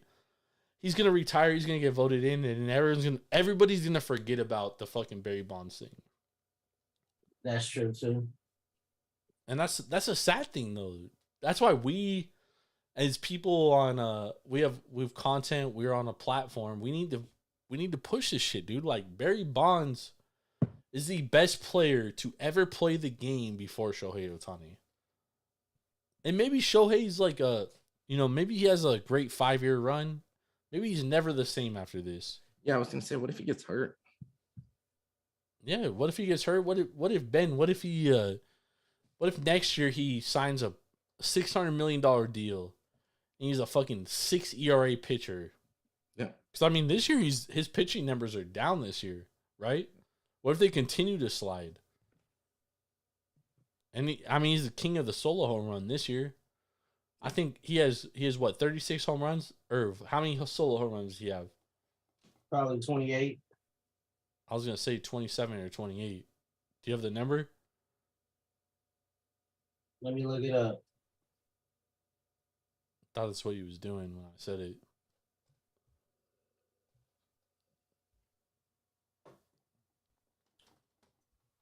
Because that would make sense. The fact that Barry Bonds is not a Hall of Famer is it's ridiculous, dude. This is gonna be our longest podcast ever, by the way. Might be our best too. By the way, this is great content, man. Like most people that are on national radio and shit, they would love for this type of shit to be able to just like talk like this. I fucking love baseball, dude. I love basketball. I love baseball. I love football. I love golf. But I love basketball and baseball more than anything. I could talk baseball all fucking night, dude. Like, So he has 1, 2, 3, 4, 5, 6, 7, 8, 9, 10, 11, 12, 13, 14, 15, 16, 17, 18, 19, 20 solo home runs this year. so more than half of his home runs are solo home runs. Yeah. And we gave Judge a lot of shit last year for those solo home runs, dude. And I mean, you still gotta hit the ball out of the park, dude. Wait, my bad. Correction. 19 solo home runs. 19 out Shit, of what? Judge probably out of those 62. Judge probably had 40 solo home runs. Yeah, he had a lot, dude. He had a lot because he had 62 home runs. He only had like 115 RBIs or something, dude. I mean, we get like you still gotta hit the ball out of the park, but like at the same time, you know, I watched Barry Bonds get walked with the bases loaded. Yep. One run is better than 4. Yeah. Yep. Now I wonder will we ever see that again. Probably never. Especially the amount of times that it happened to Barry. Yeah. Bonds, he's the GOAT, dude.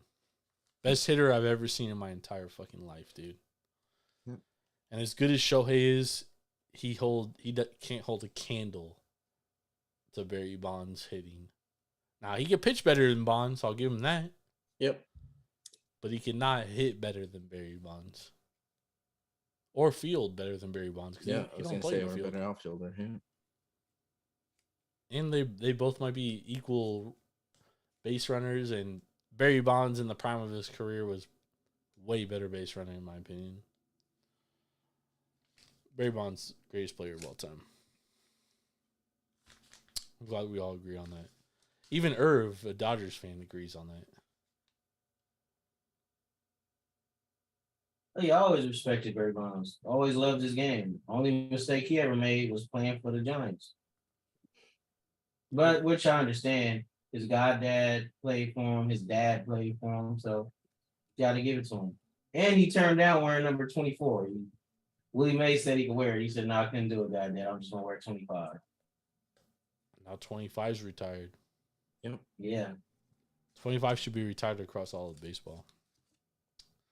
Shout out to Barry Bonds. All right, we've been out here for 2 hours, so we gotta get the fuck out of here. All right, Let's go, y'all. let's get some best bets, fellas. What do we got for tomorrow?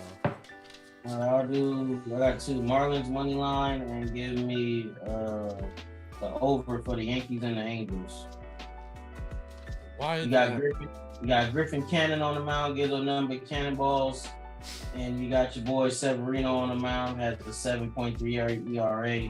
What was your other best bet? It was Marlins money line. Okay, Miami money line against the Cardinals, right? Yeah. What is it? Plus what? Plus, I think like 125, 130. No, it's like plus 105. 110 maybe. Oh yeah, plus 100. And then over what? For the Angels and the Yankees. Over what's the number though?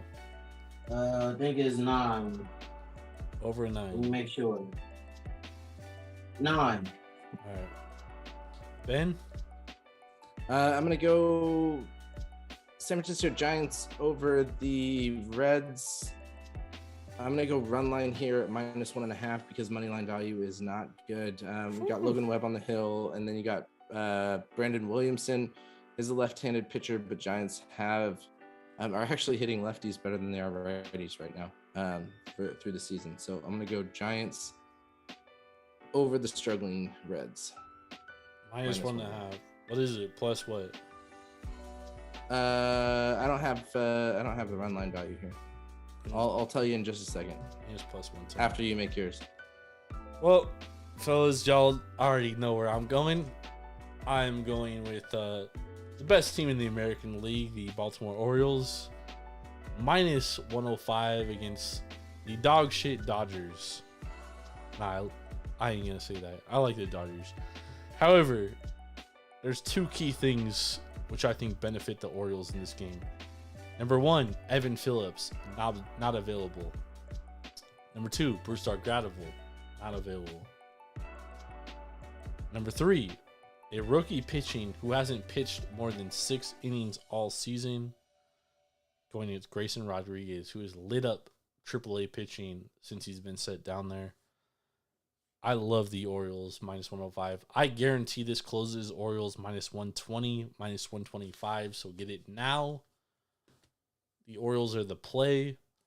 The Dodgers are not as good of a team as the Orioles. The Orioles are a much better team. They have the better offense. They don't have Mookie. They don't have Freddie. But they do have Gunnar Henderson. They do have Adley Rutschman. They do have Anthony Santander. They do have Gunnar Henderson. They do have Westberg. I mean, this lineup just top to bottom is so much better than the Dodgers. Dodgers are so trash, dog.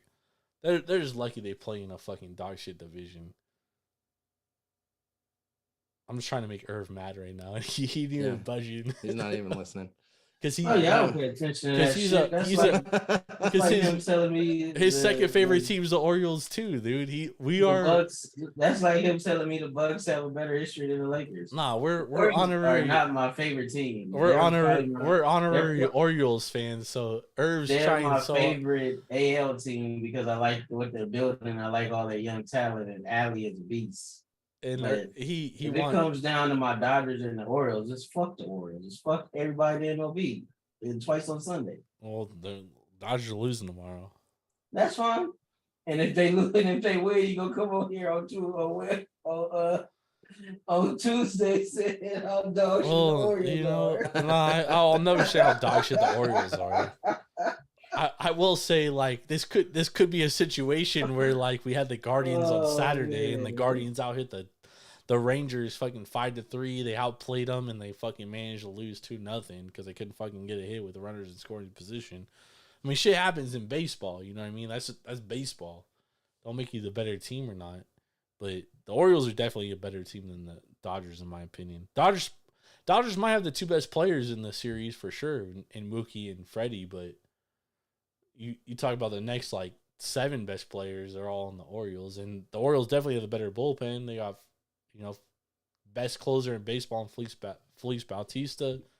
Got the best setup man in Cano. Yeah, best closer in baseball and the all-star loser. Yeah, it's an all-star game, bro. Yeah. Hey, Jordan, so money line minus 145, run line plus 110. For Giants. Giants? Damn, I got that right. Reds I literally wrote down plus 110 before you even said anything. There we go. The Reds might get back on track. Yeah, that's why not against Logan Webb. That's why I wouldn't want to take the Giants in this spot. Personally. I just think, dude, the Reds coming off fucking 5 of their last 6 L's. They might fucking shell Logan Webb tomorrow. They have the ability to. I will say that. Logan Webb. I don't know, Benjamin. Best of luck to your bet, though. Minus 1.5 plus 110. Let's go. Thank you, everybody, for joining us. Sorry it was such a long show, but I thought we got a lot of good content in there. Got a lot of good trade concepts. Just a lot of good baseball talk, man. I could talk baseball all fucking day, dude.